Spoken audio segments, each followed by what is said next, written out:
reviewing that show. We here to review that show. And if we think we can't, we can still view that show. All the people be trying to view like us, but you know they can't. It's Marty,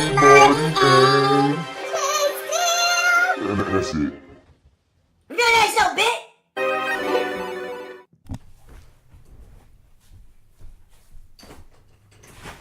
What's good? Long time no see, brother. What's poppin', man? Shit. Days and days, we just meshing together, fuck. Oh, I fucking heard that, man. I'm a fucking zombie, bro. I'm a space cadet today. Yeah, man. All about that sleep nowadays, bro. I'm turning into an old man, bro. I can legit go to sleep at 11:30 every night. It's ridiculous. I'm ashamed of myself. What's been good with you, man? You had a shoot, you said, huh? Or was it an audition? I had a call back, man, for this show, but I knew I fucked it up. Wow. I mean, you know how like sometimes you just know when like, you know, your energy off. And that's what it was. My energy was off, and then like after the fact, it's one of those tragic, oh, I should have whooped it like this moments. Okay. And it's like, I know I had a slight miscommunication in that bitch, cause like at the point she said like, you know, the people that let me improv. I ain't even tell nobody the story because I've been pissed. But the point they let me improv, and you know, normally that's when I get to shine on motherfuckers. I'm good at improv and shit.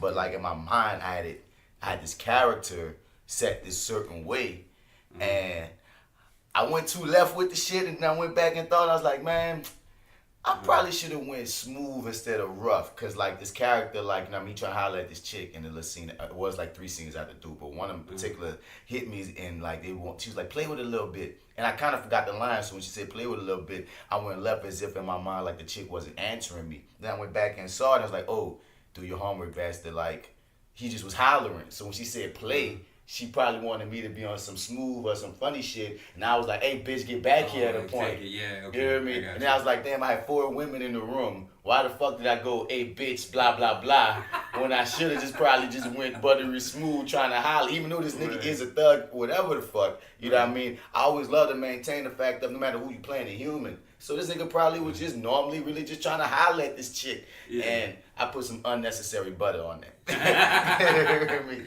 Just a little too much butter? A little too much butter, son. Sometimes you gotta know your room and play your room. No, and yeah, son, like after that one, I was like, wait a minute.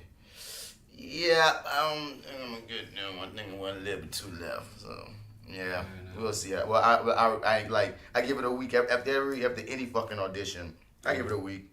And if they don't hit you within a week, you ain't got it. Okay. That's a problem. Turn around on it? I mean, typically, so of course, there's been times where nigga, I've booked shit and I forgot about the motherfucker. Like, I mean, weeks have gone by and then the agent be like, oh yeah, they want you. I'm like, I don't remember even what? When was that? You know what I mean? But normally, son, when somebody casting, dog, they know when they want you, son. They'll at least be in touch with your people and be like, whoop-de-woo or whoop-de-whoa. You hear me? So, I said whoop-de-whoa. Whoop-de-whoa. So it's a whoop-de-whoa, son. Heard. I listened to the last episode of Your30, man. Oh, man. You ever know what I'm about to say, Brad? You ever know what I'm about to say? I think I got an idea. You don't even know, man. Front. No, you don't. You don't know. You don't know what I'm about to say. You know what? You right, dog. What you about to say? So, I was about to say, first and foremost, man, I'm proud of y'all. Y'all kind of lived up to y'all name on this last episode. I pressed play and that bitch said like 36 minutes or something. Yeah. I said, oh, these niggas tried this time. Really? He just cut pieces of the show. He really wanted to hit this 30-minute mark. Like, he wanted, for the first time in the history of their podcast, to actually be 30 minutes. And as I'm listening to it, I realized something. I've been clowning you, but I realized something. What? I don't want your podcast to be 30 minutes. You're like, wait a minute. What are you doing? This shit is short. It's already over.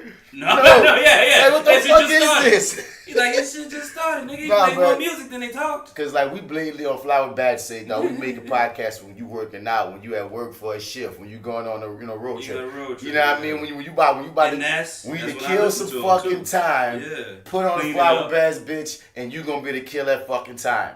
But like, you know what I mean? But that's how I feel like about most of my podcasts. Cause most times I'm not even listening to the radio as much as I used to. I don't listen to music as much as I used to. I've become an old man to a certain degree. Me too. Where it's You more a podcaster now? It's more podcast than music by far. Oh, hell yeah. Someone has to either refer an album to me, I have to have a natural curiosity, or it's an artist that I've been a fan of already, and they still putting out music, so I'm still with them. It's like that. That's where I'm at, son. I go into that little that tunnel of only podcast and Dude, only. you know, only if I hit something, if I run across something on social media, if I just by chance before I turn the radio to the podcast, Right. if I hear a song and I'm like, oh, what's this new record that I haven't heard in And years? dude, and I'll only give an album these days one listen. Like back in the day, it's like multiple listens. I'm studying the lyrics. Nah, son. These days, I get that bitch one, maybe two listens. Does anybody And it get a is- second listen from you, or Maybe like, two, son, at yeah. the most, dog. Like, Okay. you know what I mean? Like, once again, if it's like a cat, who's the last album I listened to more than once? Probably J. Cole.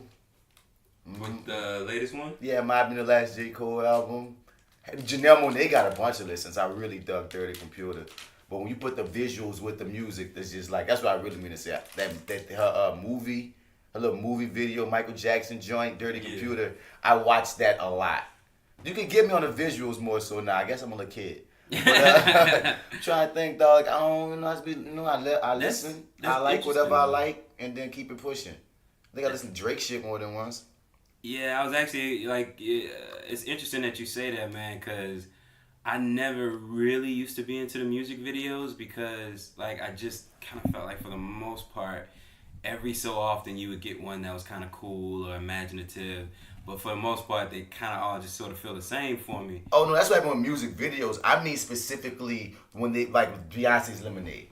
When they make these movies off their albums, I'm very into that. Oh, okay, I got you. You know what I mean? 'Cause that's what Janelle Monáe like did. experience. She It's did- like a legit movie. Dirty Computer is 45 minutes. She did a whole motherfucking mini movie on her album. Is that on YouTube? Yeah, I believe so. Okay, all right. Yeah, I think that's what I saw it on, dude, and it's beautiful. Like that's why I thought her album was gonna get way more fanfare than it did. Like you know, the Grammys just passed. Heard y'all talked about that. Yeah. Did she win anything? Or Not to my Dude. knowledge, no. At least when I looked up the winners, I didn't see her that. album was one of the best albums of the past year, dog. Was it Arrogant Observer who said that too? Like somebody else Most was likely, speaking 'cause you high. know he's a of it. Monet fan. Yeah. Most and likely. you know who's really the Monet fan? Kane. I believe it. Yeah. Can they be ahead of her time, son? She had put me on it, man. Like She put me on IssaRae before IssaRae was IssaRae. Me too. And I didn't listen. I didn't either. I remember it was years ago she brought up Awkward Black Girl. And I was like, well, I'm not the audience. No, I give you that. I put it on. I was like, I maybe gave it a few minutes. And I was like, well, okay, this is cool. I'm glad this black girl doing this. But I got to do my own shit right now, man. Like, you know. What you want to shoot, Kane? About you? No, well, yeah, I didn't pay attention. I didn't hear it. Like she gave me the game early. She did. She gave me the Issa early. I just didn't listen, man. I can't front. Yeah, I didn't either. And then at one point, I don't remember how I just came across it, and then I just kind of binged the whole thing. I was like, oh man, where's the rest of it? And, when are we gonna get some more episodes? And then like 2 years went by, and it was nothing. I am IssaRae. 2 years went by and Insecure. I am IssaRae took over. I am HBO now. Nigga, what? I am everything. am She's the everything. blueprint between her and D Glover, dog. These niggas said, bruh, you want to be a black creative, dog? Get like us. Work like us. Oh, yeah? Focus up like us. Yeah, I'm glad we got like sort of a glad we got like a young Hollywood thing kind of happening now. Whoops. Yeah. I mean, it's so trippy to look at that squad, Atlanta, and all of them are doing shit. Yeah, That cast is like the Rat Pack. they like are, Black actually. Rat Pack right now, son. They are. Dude, Zazie Beetz, she's Domino, she's about to be in the Joker movie. You know is she in a Joker movie? Yeah, man. She's the female lead in the Joker movie, and she had the great opportunity to be in a movie with myself. You know what I'm saying? That's coming soon. It's called Woes. Yeah. You did talk. Yeah. No When bullshit. When is that coming? I don't know what's good with us. I did this video off for it recently, dog. But I remember, like, recently I've been getting, like, my Instagram and my Facebook, trying to get my clips up on there from, like, different shit I've been in. And a picture popped up that I took with her and Armie Hammer and the director. And I was like, look at this shit. I'm with Domino and possibly the future Batman. And I'm just in this picture. Time out. Oh yeah, is Armie Hammer like the front runner? Please tell me Armie Hammer's not the front runner. Honestly, though, there's like 3 names that have been coming up very often, and that leads me to believe it's none of them. Because most time, think about it, most times in the history of casting, with especially the Batman stuff, they have all these names, whether it's to be Batman or to be Joker. They have all these names that pop up, and there's always this hot shit people talking about, and then some other motherfucker get cast. You be like, wait, where did that come from? Yeah, what do we cast? Ben Affleck. Nigga, I don't know. Ben Affleck wasn't on that short list when they were talking about the next Batman. Yeah. You feel me? Old girl Anne Hathaway wasn't on the short list when they were talking about Catwomen. I was like, it's trippy how they would go left. No one saw Heath Ledger coming. Not at all. And then after I won't lie to you, I was one of those people who was like, this is terrible idea. It's terrible casting. I was with it too. I was very vocal too. Who was a big front runner at the time that a lot of people wanted, was funny in hindsight, is Vision, Paul Bettany. A lot of people wanted him because it was after that turn in the Tom Hanks Bible movies.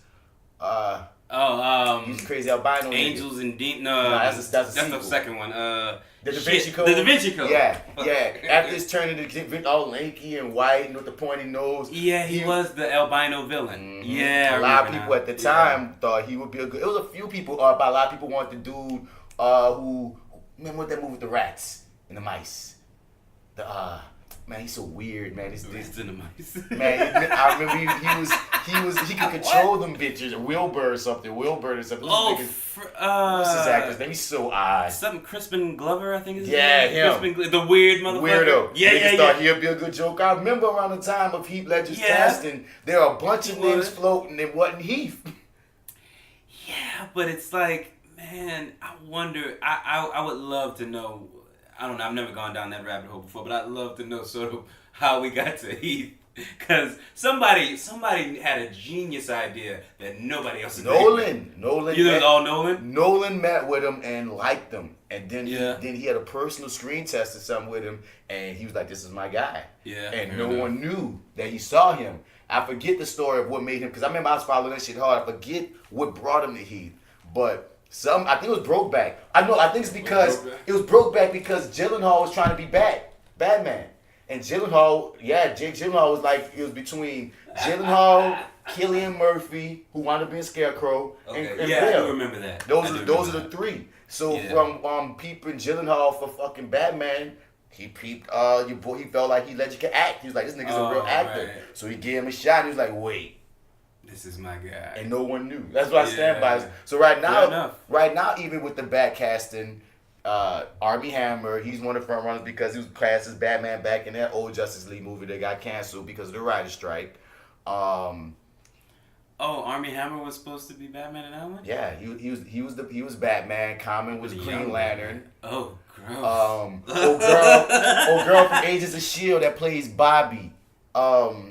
The tall blonde, and right now she's on the Star Trek. Not the Star Trek show. She's on that fake Star Trek show that everybody loved, made by Seth MacFarlane, the Orville. She's on the Orville right now, but she was the badass motherfucker in Agents of S.H.I.E.L.D. She had the boyfriend. She was been to the dude that they kept breaking up and then getting together and shit. She was Wonder Woman. Accent. She was Wonder Woman.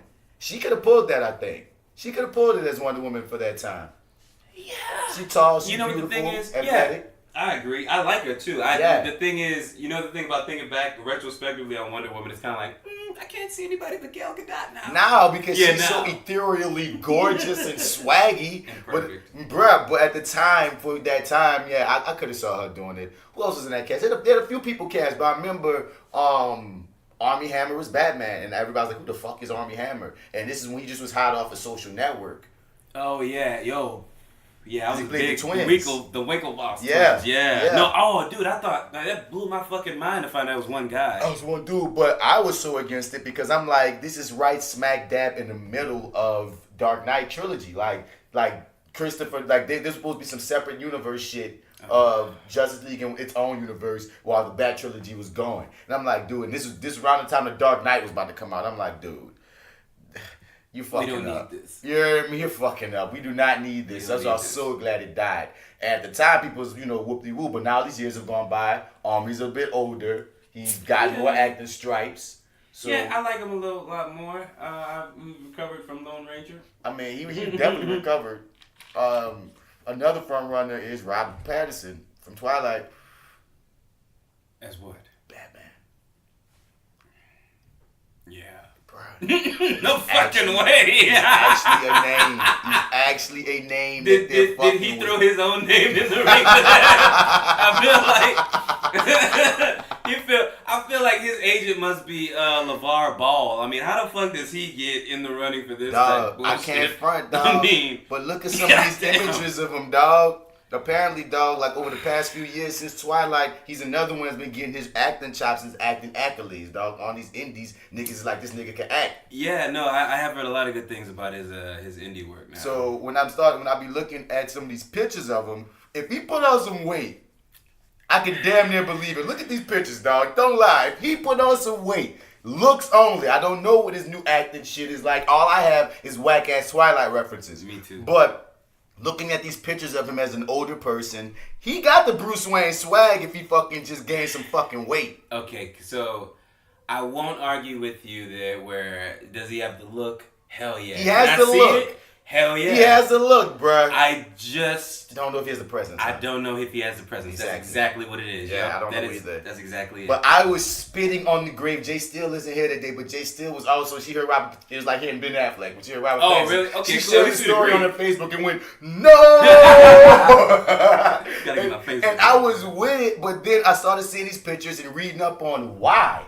And again, I have no reference of any of his recent acting shit, so I can't speak to it. But again, I don't want egg on my face this time. If that director chooses him, I'm just gonna believe it. Because if Matt Reeves chooses, it's for a reason. Let's be honest, man. We saw Heath Ledger get dog. It's a legendary. Matt Reeves can choose anybody. You're on Matt Reeves' side. It's not even just that I'm on Matt Reeves' side. Christopher Nolan taught me to believe in the director's choice because Michael Keaton, when he had to be Batman, it was this uproar, like a legit uproar in the late 80s because he was only known for Beetlejuice. And this is around the time when like Batman in comics was known for being dark. He had finally gotten his swag back and got away from the Adam West shit. And like so, you're making a comedy. Oh my God, they were mad. And then he became one of the most iconic Batmen ever.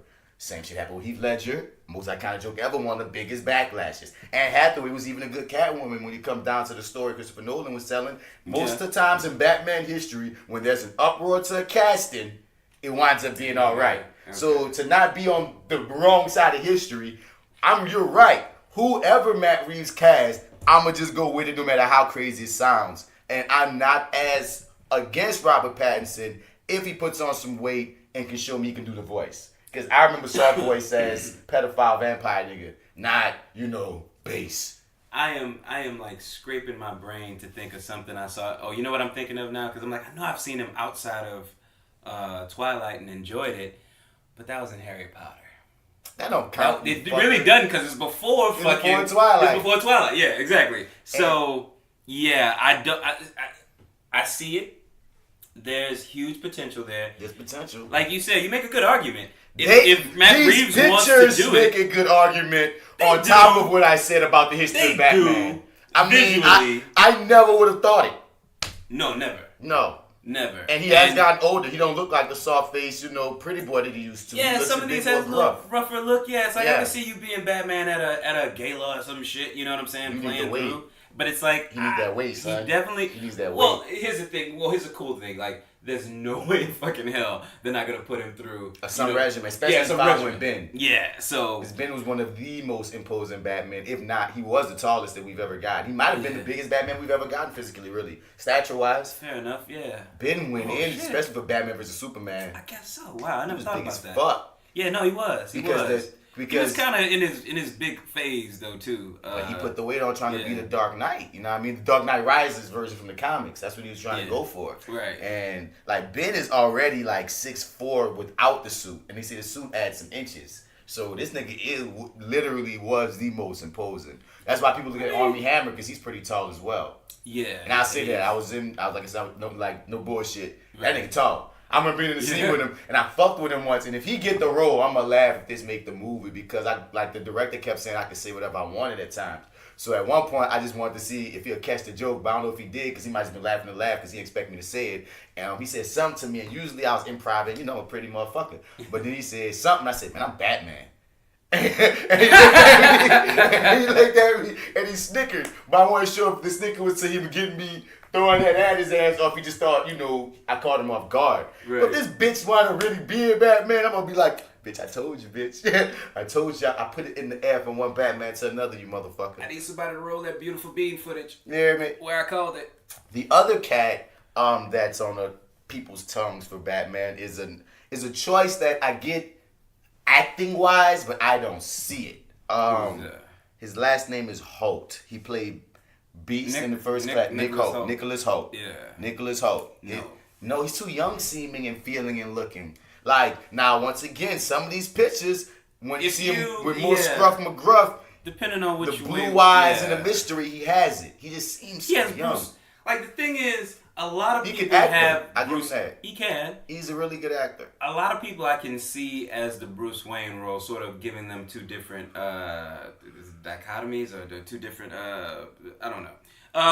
But I can sort of see him playing the Bruce Wayne side. The other side of the coin where he would have to be Batman. Imposing. Nicholas don't got that for me, man. And the thing is, he is a great actor. I've seen him play good guys and bad guys, and he does it with ease either way. Like, he's a really great actor, but I don't see Batman, dog. I just don't. No. Maybe, I don't know. The only thing he has is the eyes for me because this is classic Batman, and I don't think they've had a Batman with this yet. Batman in the comics is normally written dark hair, blue eyes, and it brings out the blue eyes because usually that's blonde hair, blue eyes. So when a nigga with black hair got blue eyes, it's kind of like, okay, you're kind of weird, but other. You know what I mean? So I think that's what made Killian have a shot because he had the eyes. Nicholas has the eyes, but I don't need your eyes, nigga, to be blue, nigga. But those are the three mainly people are talking about. I mean, people are making all kind of lists. That's what I think of when I think of Nicholas Hoult. People are making all kind of lists of who they think should be the next Batman, but those three are the ones that come up a lot. Are you kind of in favor of one more than the other? I want an unknown, son. You want an unknown? Yup. I think that would be fucking awesome. I want somebody that we don't see coming, dog. I want a full unknown, son. I want some cat that got a shot. But the probability of that is just, it's not likely. And when I say unknown, he ain't gotta be like a nigga ain't got no credits. But I'm saying he ain't gotta be a nigga that's on our radar. You don't have to be a household name for me. But I think they probably want somebody that's like at least has some kind of name. Just somebody you've seen before. Yeah, because you don't need Batman sells itself. Yeah. But at the same when Ben Affleck attached, when somebody with something to him is attached, it helps. It does. It also, for me, depends on the villain. They talking Penguin and Riddler. I think you can do some good shit with them too if you reimagine it the right way. You know what? If I can just wash the Gotham out of my mouth, I think I may be able to get behind that. I just don't have I don't know. I want to see what happens here, man. I'm still skeptical about the whole thing, actually, to be honest.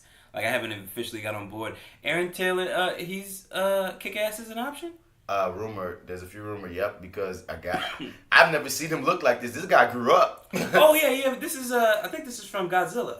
This guy grew up. He's like a grown ass man now. Oh yeah. Oh he's a big boy. Yeah, so I'm thinking about Kick-Ass because from Kick-Ass to Avengers: Age of Ultron, he swagged up.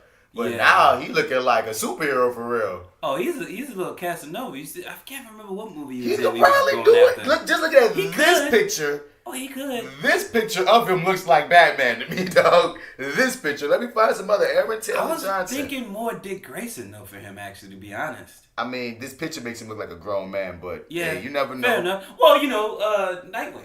Yeah, but they were supposed to do a Nightwing movie. Right? Yeah. But this is supposedly a younger Batman, not a rookie Batman, because we're not going down the origin hole again. Okay. But it's gonna be a younger Batman, so that's the thing.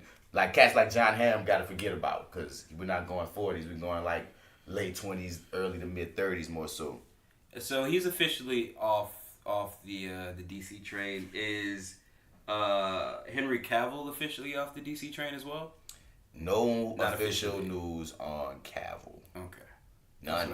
Okay. He still be teasing his fans. He wears Superman shirts sometimes. He opposes with the toy and shit. So he still throw teasers out there. Yeah. And apparently they're doing some kind of Superman cameo without Henry Cavill in the Shazam movie. Yeah. And I'm like, how?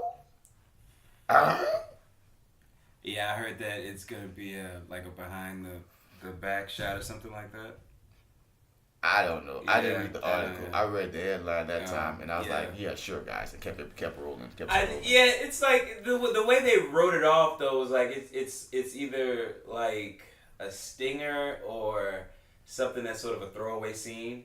So it's I guess I don't know, it doesn't matter, but I imagine it might have had a little more weight had they've been able to get Cavill to make that appearance. I'm just like, dude, you just need to get this man a new director, some new writers, and make another Superman movie. You motherfucker said you're pausing Superman to focus on Supergirl. It's stupid.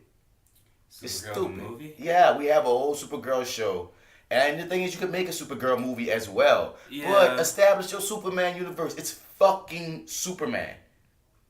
I mean, and I think that would be the way to do things, but the thing about DC, at least at this stage in the game, is whatever the good idea is, they seem to go the opposite way. No, fuck you. They're getting better. They are getting better, but like They do bro, dumb shit still.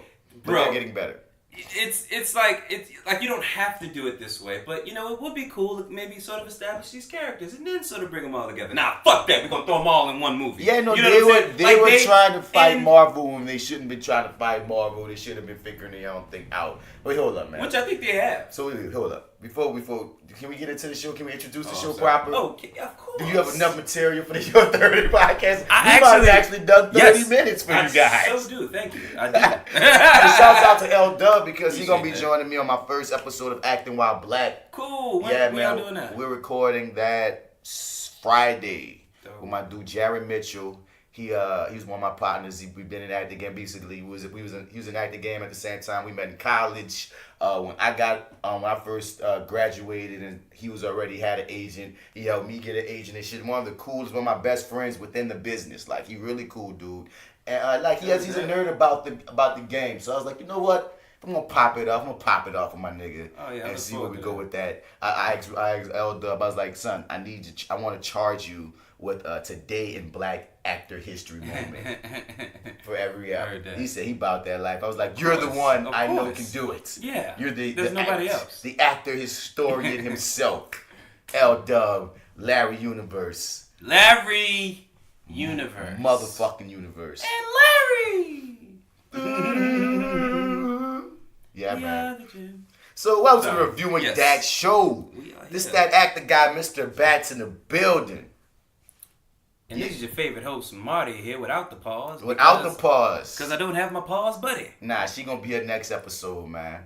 It's like J.Steel just joined this acting freaking class that it switches on Tuesdays and Wednesdays and shit. And Okay. this week we're doing a Tuesday and a Wednesday recording, so Yeah. she gonna be here tomorrow. Cool. And hopefully tomorrow we get finish your intro, dog. What I'm gonna Oh, talk. yeah. You can find me, Marty, MartyEdwards, 504 on Instagram, Twitter, and Snap at the chat. Also go to Low Rain Pictures, click on the Your30 tab where I co-host the show there with...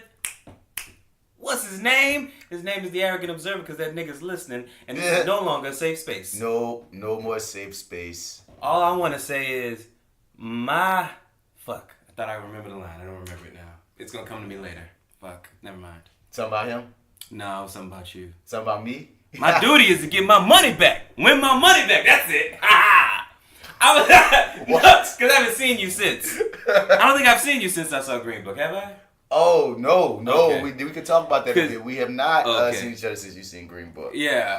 Because I was like, I'm going to remember that shit. Oh, I you texted stupid to you. ass, my line. Yeah. I texted to you. You was like, what the fuck is this? I I was like, what the was fuck is this? I was like, Green Book, bro. Because, like, your story, because, you know how you tell us you don't like to oversell sort of your presence in a movie or whatever. Right. And you were like, well, you know what I'm saying? It's like, it's a little scene here that, you know, you probably ain't even gonna see me or hear me or whatever. You know, the whole scene might go by, you might not even know it was me. And I was like, okay, true. Yeah, true. I'm trying to now, tell here's the thing. I wouldn't have gone through the whole scene and not known you.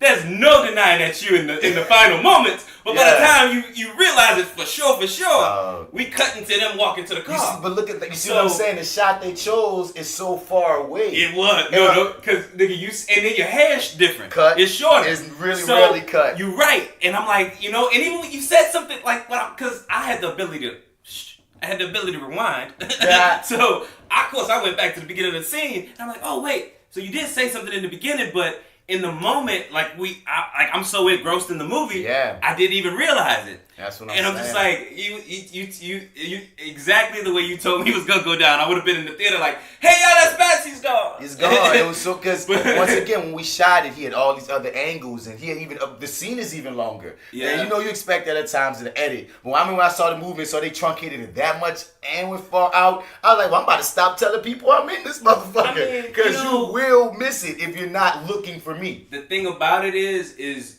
you'll know it's you. It's just by the time you realize it, it'll be too late. That's all. Like we'll be done saw you. We'll be able to, you know, retrospectively be like that was you the whole time. But you know, I just want to check. I heard that. Give my residual. Give my residual when it drop in March. I wanna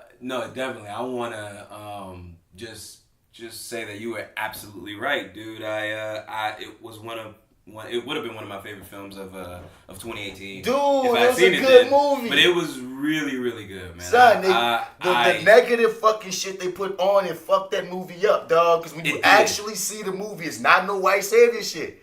It's really not. They do both equally, in my opinion, kind of help each other out. Like, it's like they're both kind of, like, you know, unspokenly or spokenly, whatever you want to look at it, they're both really looking out for each other. Bruh, I stand by it. The film is about friendship. It's about this black dude and this white dude. It's their friendship. I keep saying it over and over to people. It probably should not have named it Green Book because the Green Book itself didn't play no real integral part in the story. But okay, so any and every complaint about that, I completely understand. Yeah, it shouldn't have been called Green Book. No, not at all. If I don't even know, man. They just toss a little light onto it. They just shit. They don't even really shine light on it. They just kind of get a little residual light. We gonna get to this later, but Killer Mike on Trigger Warning got more into the Green Book than the movie Green Book, motherfucker. Yeah. Honestly. But, that's the movie's biggest flaw. That's it. But the film itself, dog, it's a good freaking movie. They should have just named it. What's Viggo Mortensen character name of that bitch? Tony the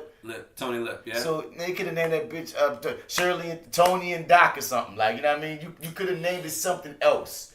Because Green Book got the bullseye on it, and then the mere fact that the white nigga did anything good for the black dude came to torches. I'm like, fuck. Like I said, Mahershala Ali teaches the guy to speak, right? To keep his niggas' marriage together. You know what I mean? Paying them, talking to them, like, nigga, who are you? You's a nigga. Like, dog, Mahershala Ali is swagging, dog. Every accolade he gets in that film, he deserves, dog. Oh, yeah. It's just, his I think that's probably one of the, also another captivating thing about it. But also, I guess, just that whole journey, like getting to see like Tony Lip in the beginning, where you have that really, really weird moment with the glasses.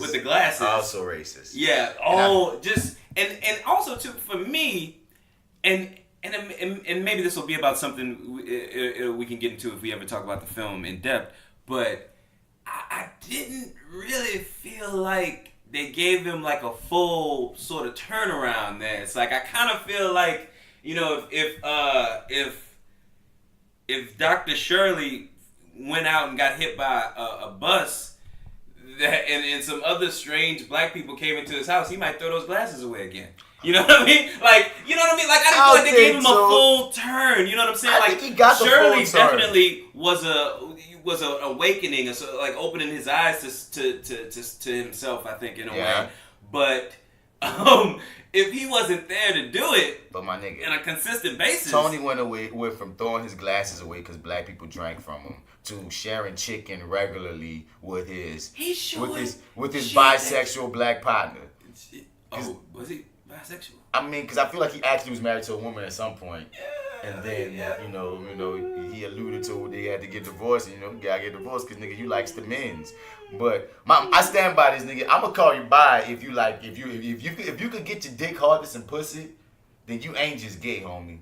Because most gay niggas I know be like, pussy, no. True. No. Yeah, no, yeah. I don't want it. It does nothing no for me. Where the dick at? You hear me? So I'm saying, nigga, if you could get the dick up to put it in the pussy, make it pop, and have a whole relationship and a family and shit, you bi, son. To me. He had a daughter? I don't remember. I just remember he was with her for a while. He was with her. And okay, he was very blurry about why they broke up. And then you see, we I get it now. I get the impression that they had a lot of sex. Oh, maybe they did, man. Maybe I don't know. Sex, bro. Maybe, but then again, maybe she was a beard, dog. I don't know. Maybe, yeah. I don't know. Maybe I put too much sauce on it, nigga. Right? Yeah, too much butter. Think I put a little too much butter on that motherfucker. But yeah, no. But I absolutely loved it, man. You called it, man. You told me how you felt about it, and I took that, and I was like, well, I'm probably gonna feel the same way, but.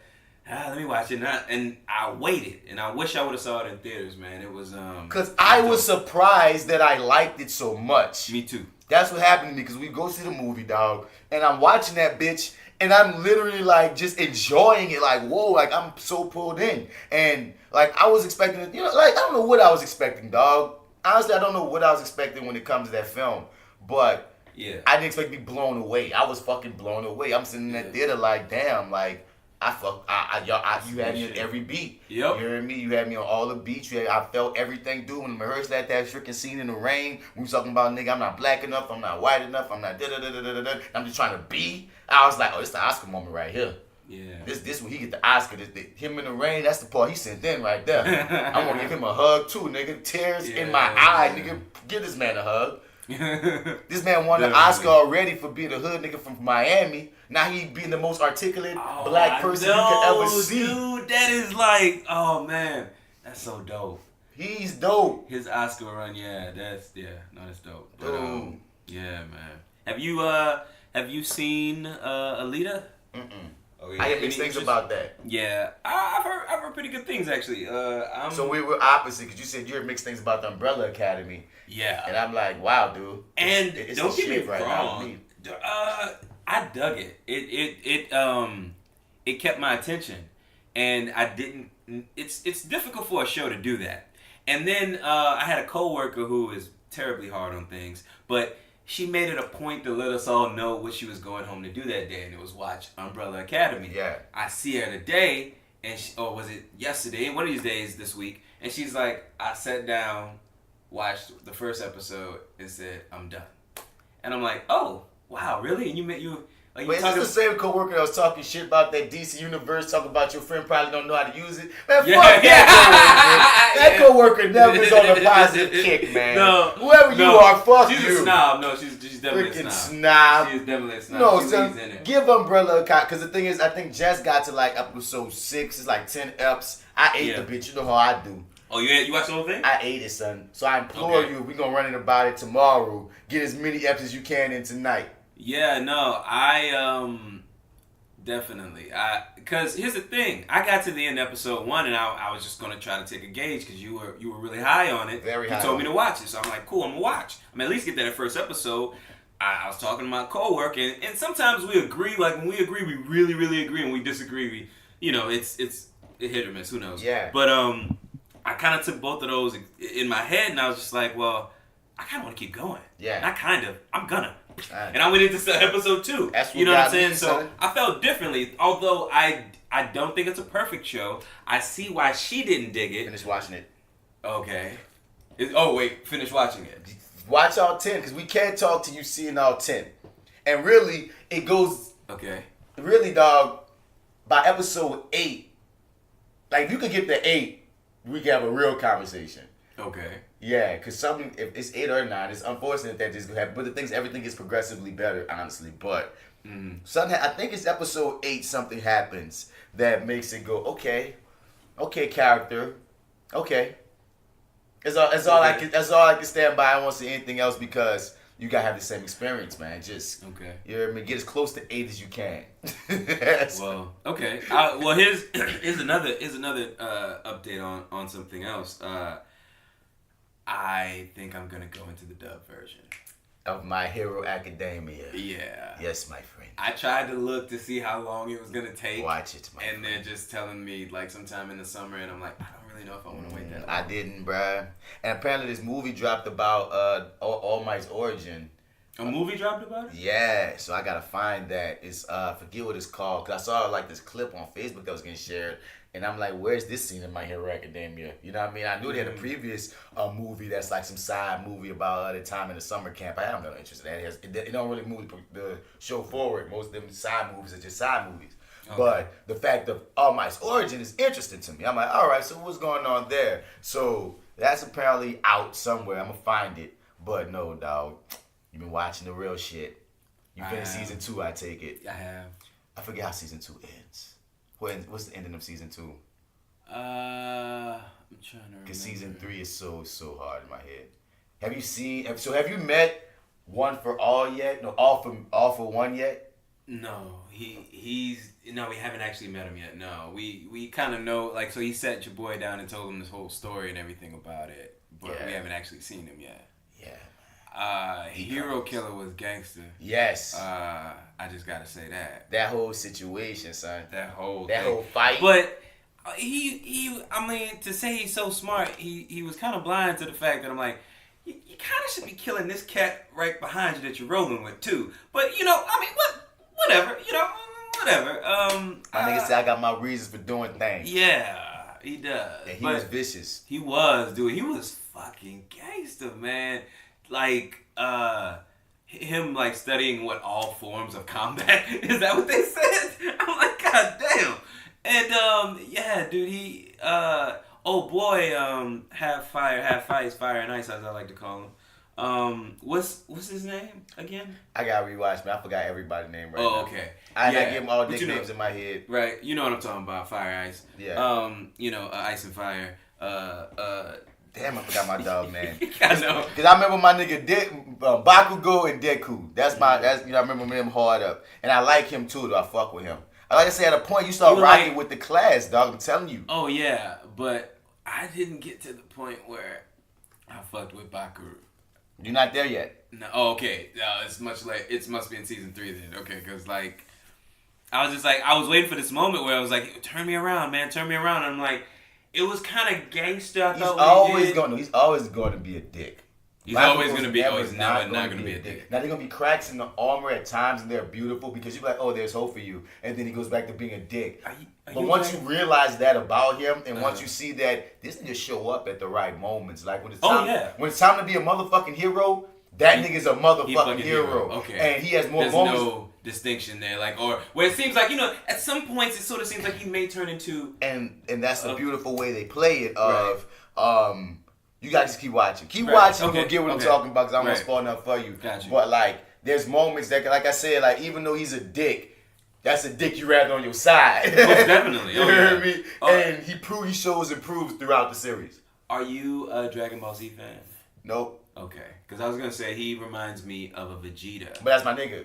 What? I watched DragonAll Z up to Frieza. I never passed Frieza. I think we talked about this before. Yeah, okay. My nigga. That's what I'm saying. I thought you knew a little bit. Right. Kakarot? But yeah, nigga, that's my dog. Fuck Goku, Vegeta. Did you? So you up into the point where he had a kid, right? Like he got. I know he has a kid. You know he has a kid, right? You know eventually he got with Bulma. Yeah, I know that. So I've seen like random episodes, but like I said, I was watching it when Vegeta came, Piccolo, Frieza. He was still a dick.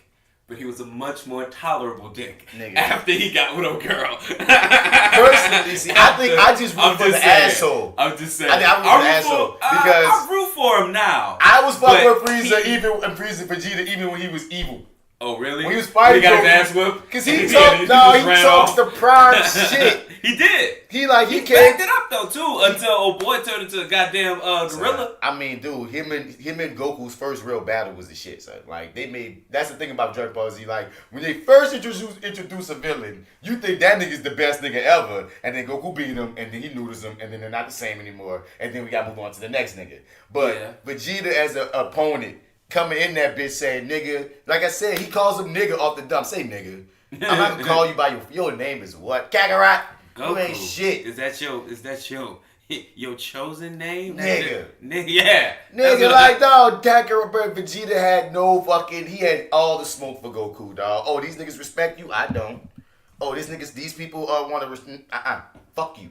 Fuck you. Oh, we on the same team? Still fuck you. Yeah. You hear me? Oh, we're best friends now, but guess what, bestie? Fuck you. Yeah. I love that, dog. Yeah, come here and give me a hug. Fuck you. Those are often the characters in anime I dig, dog. It's not really usually the main character. It's that side, shady-ass, rebellious nigga that everybody like, you know what I mean? That's usually my dog. And Bakugo, like, I fuck with him, son.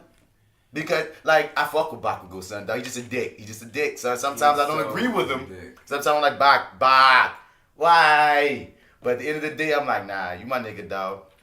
I just want Deku to keep growing because I like the way that character just keeps. That grape head kid, man. I swear, man. Todoroki is your boy Fire and Ice name.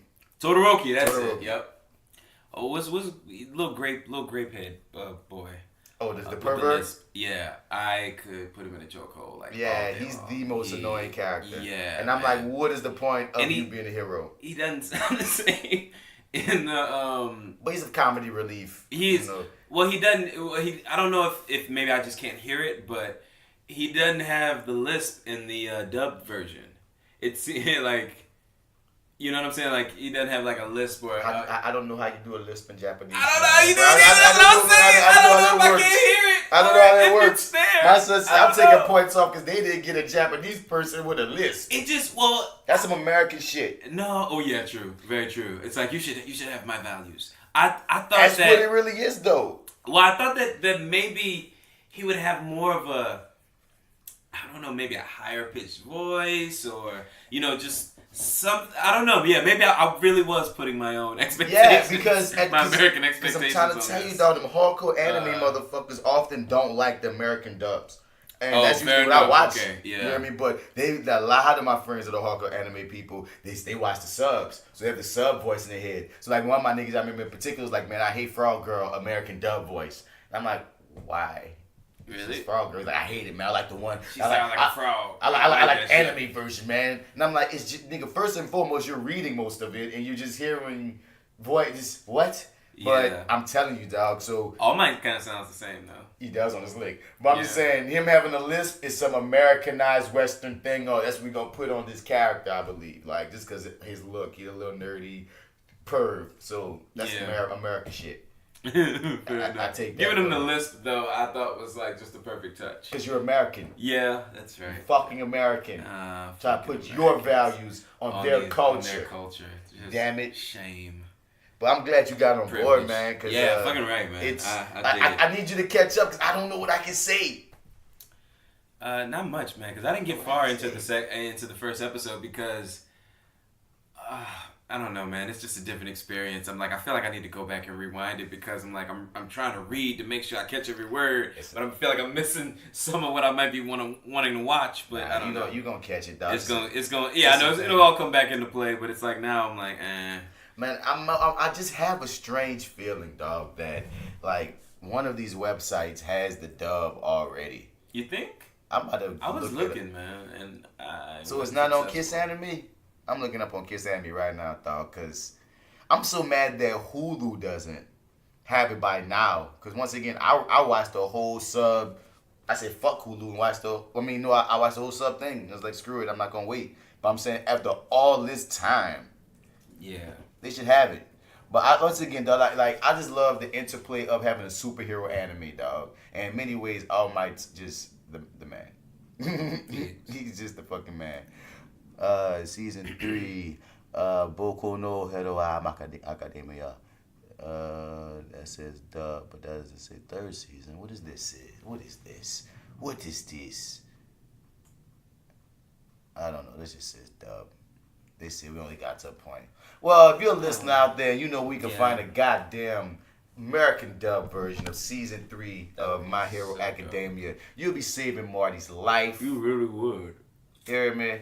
Like I said, we're gonna talk Umbrella Academy on the next episode. Chelsea from On the Lake hit me up and said she wanted to be on that.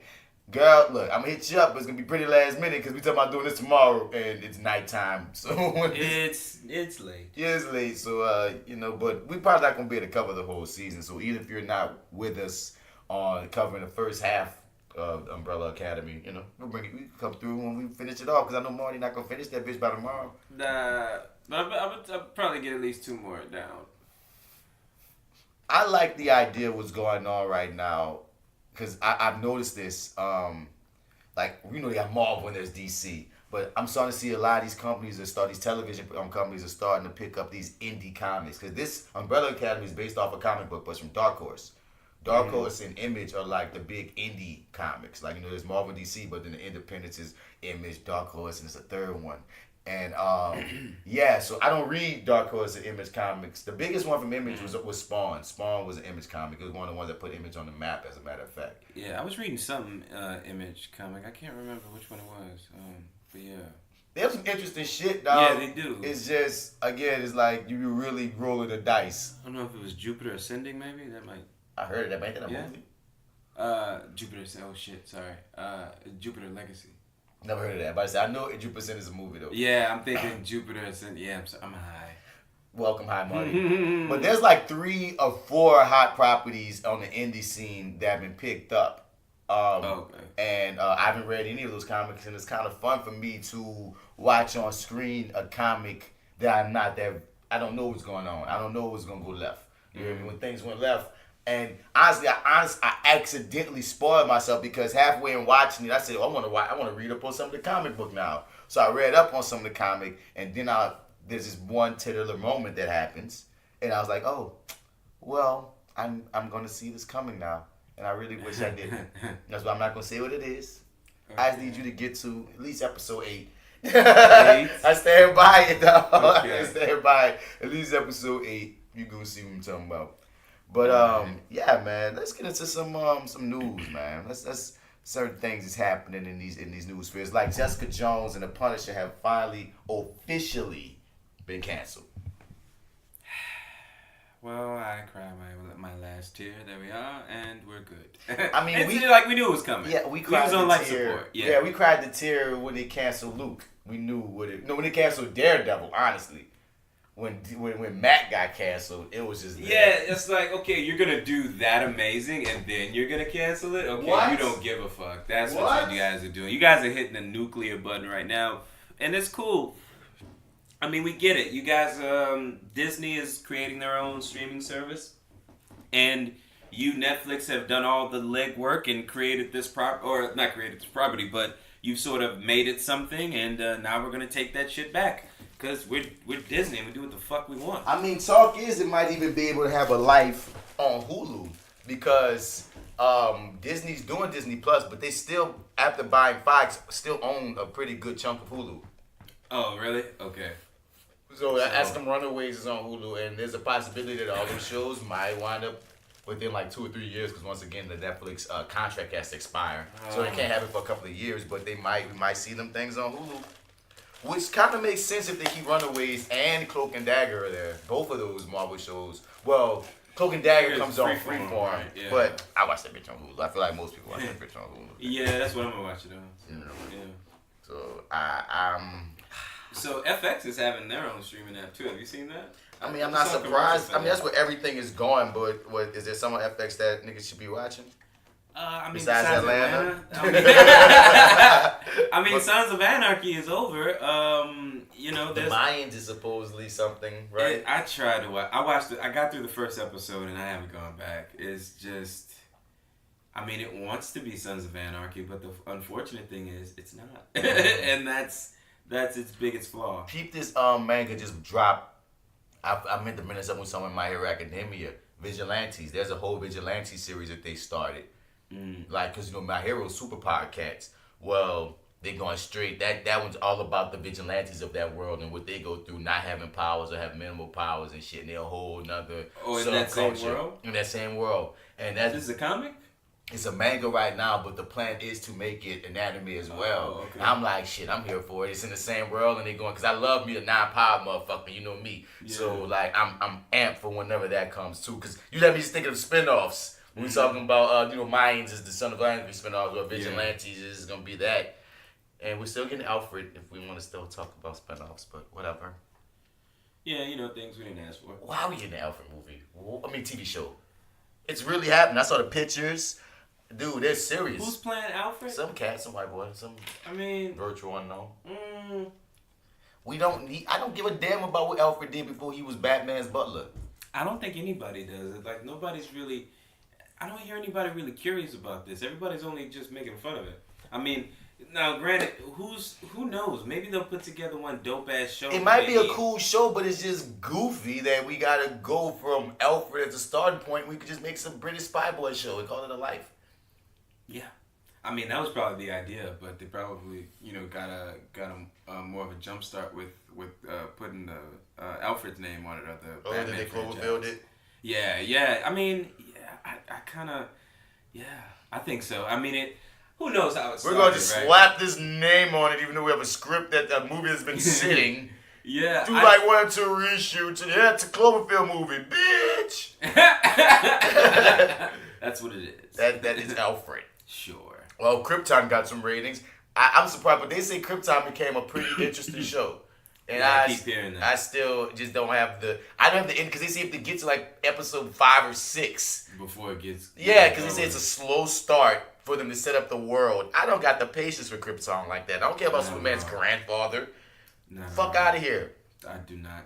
Why do you give us the shows we don't want? Give me a Batman TV show. That's what I want. Not Gotham, where they're going to superimpose little Bruce's face on a grown person's body on their series finale so he can still be Batman. But, nigga, they're that committed to that little boy that won't gain no muscle. They're going to superimpose his, because they promised Batman going to be in the last episode. So the last episode is a jump start in the future on Gotham.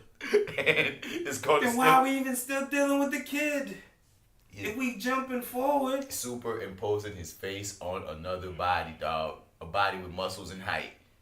And he gonna be the face and the voice while someone else that's gonna look so dumb. That's a dumb idea, man. Like that, oh God, man. I don't know what information this young man has on the producers or what's going on here, man. But like, please, like oh man, let this kid go. Like, no matter what, we can't get rid of him. Nope. Even when we jump forward, we still gotta use his goddamn face. But okay, all right. I mean, I've sort of, kind of given up on Gotham, or at least I'm gonna wait for it all to just be Netflixed and. I plan to watch this final season, and every time that I've turned it on, I've turned it off. I don't know what it was about last season that made me be able to stomach it the whole way. 'Cause I watched all of last season 4. Okay. And I know what happened. I started with the Joker episodes. Anything with their Joker, I watched all of those first. And then I went back and, okay, that's what it is. And what's funny is I might do it this time too, because he's finally back in the upcoming episode of Gotham, their Joker returns. And he's going to be fucking with Bruce and shit. So I'm like, you know what? I'm about to just jump into it right there. And just watch my dude just swag on him, because he is a pretty good Joker. Yeah, a proto-Joker. Yeah, I like him. And they, yeah, I like him. Remember do you remember that point? There was a point where they had like killed him off. Yeah, and I thought he was done. Times. Yeah, they killed him a few times? Oh man, he has a whole twin brother and all kind of shit's going down, bro. Oh yeah. You did tell me that. Yeah, it's like that guy died like twice, and then Jesus. The very final time they finally killed him, they introduced him he has a whole another psycho brother, but he plays it a little different. Like that's what's trippy. Like Jerome, I forget what the other ones, Jeremiah and Jerome. Okay, so Jerome played it like, But then when Jeremiah, like Jerome in his final act of whatever, because he kept telling his brother, because for the longest Jeremiah was just normal, I guess. They were just twins. Mm-hmm. But he was kept in some motherfucking, but he was kept in some goddamn underground, some bullshit they made up because it's Gotham. But Because it's God. But he still got hit with the Joker gas after Jerome finally died. And when Jeremiah became the new, I guess, none of them ever called him the Joker. We just know that's who he's playing. First, he was on some psychopath shit. Because of course Joker's psychopath. Not cackling over the top, but straight, more subdued, scary type psychopath. And he played that shit. And then he started eventually going more and more left. But that actor plays him as different incarnations of the Joker. And it's interesting how they flip back. That's the one thing I will give that show its props on. Okay. How they've been doing, and that actor is giving them a lot to use. He's beast in it. Any of those episodes I will always recommend because those don't let me down. Yeah, fair enough. I'll give them that much. I mean, every so often they do get a lot of shit right. The chemistry between Bruce and Selena, I mean, it's unmatched, I think. They always work when they're together. Yeah. But that's always just a fraction They have of a the great entire Alfred. Show. They have a great Alfred. They have great chemistry together. Once again, fraction of the show. Dog, I stand by, dude. It's the comic book version of Empire, dog. In one episode of Empire, you're going to get greatness, you're going to get ridiculousness, and you're going to get just something that it's just, they hit you with everything at once, and that's what Gotham does. I watch an episode of Gotham, and like you said, they got some good shit. I'm like, oh, that was tight how they did that. They got something that pisses me off, that was stupid or corny or just weird. And then they got something that just it's weird. It's a weird show. You gotta really be a comic person to watch it. Yeah, and just willing to divorce everything you've ever known. Okay, you have to be a particular kind of comic person because most comic people can't divorce. Yeah, it's notoriously can't. It's rough. Yeah, but some folks like that can actually hate watch it. I mean, I know people who hate watch it. Yeah, oh for real? Yeah, I know people who hate watch the show. Wow. Yeah. Damn. And I understand it, dog. I get it. It's the end. It's the end. It's over. Yeah, it's over. It's over. So. Did you see that little teaser? The teaser for Agents of S.H.I.E.L.D. season 6?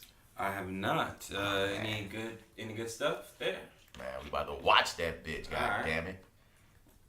Agents of S.H.I.E.L.D. Like I said, though, I'm so glad it's coming back for 2 more seasons. Because everybody thought that last one was it. And then they say we're going to come back for 1 more, but it's been greenlit for 2 more. And at times, dude, it's the best comic show on TV. Oh, hell yeah. I'm here for it, man. My thing is, though, I'm probably going to let a couple of them build up because I can't do week to week, bro. Yeah, I was doing week to week when I became a head about it. And, yeah, son, it's tough. It really is. It's just not my thing.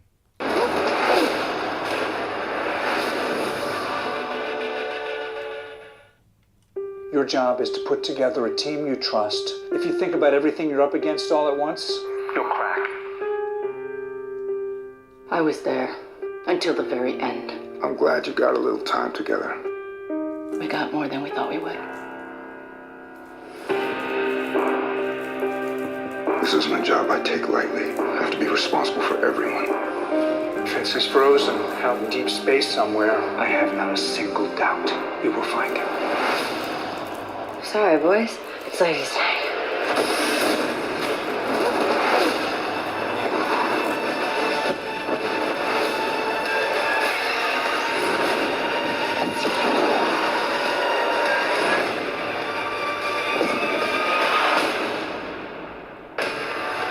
We don't know where they're from. They're extremely powerful.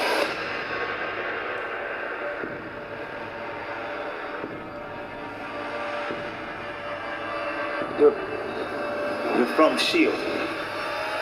Never heard of it. Marvel's Agents of S.H.I.E.L.D. returns this summer on ABC. Just in time for Captain Marvel and the Avengers. What you saying, man?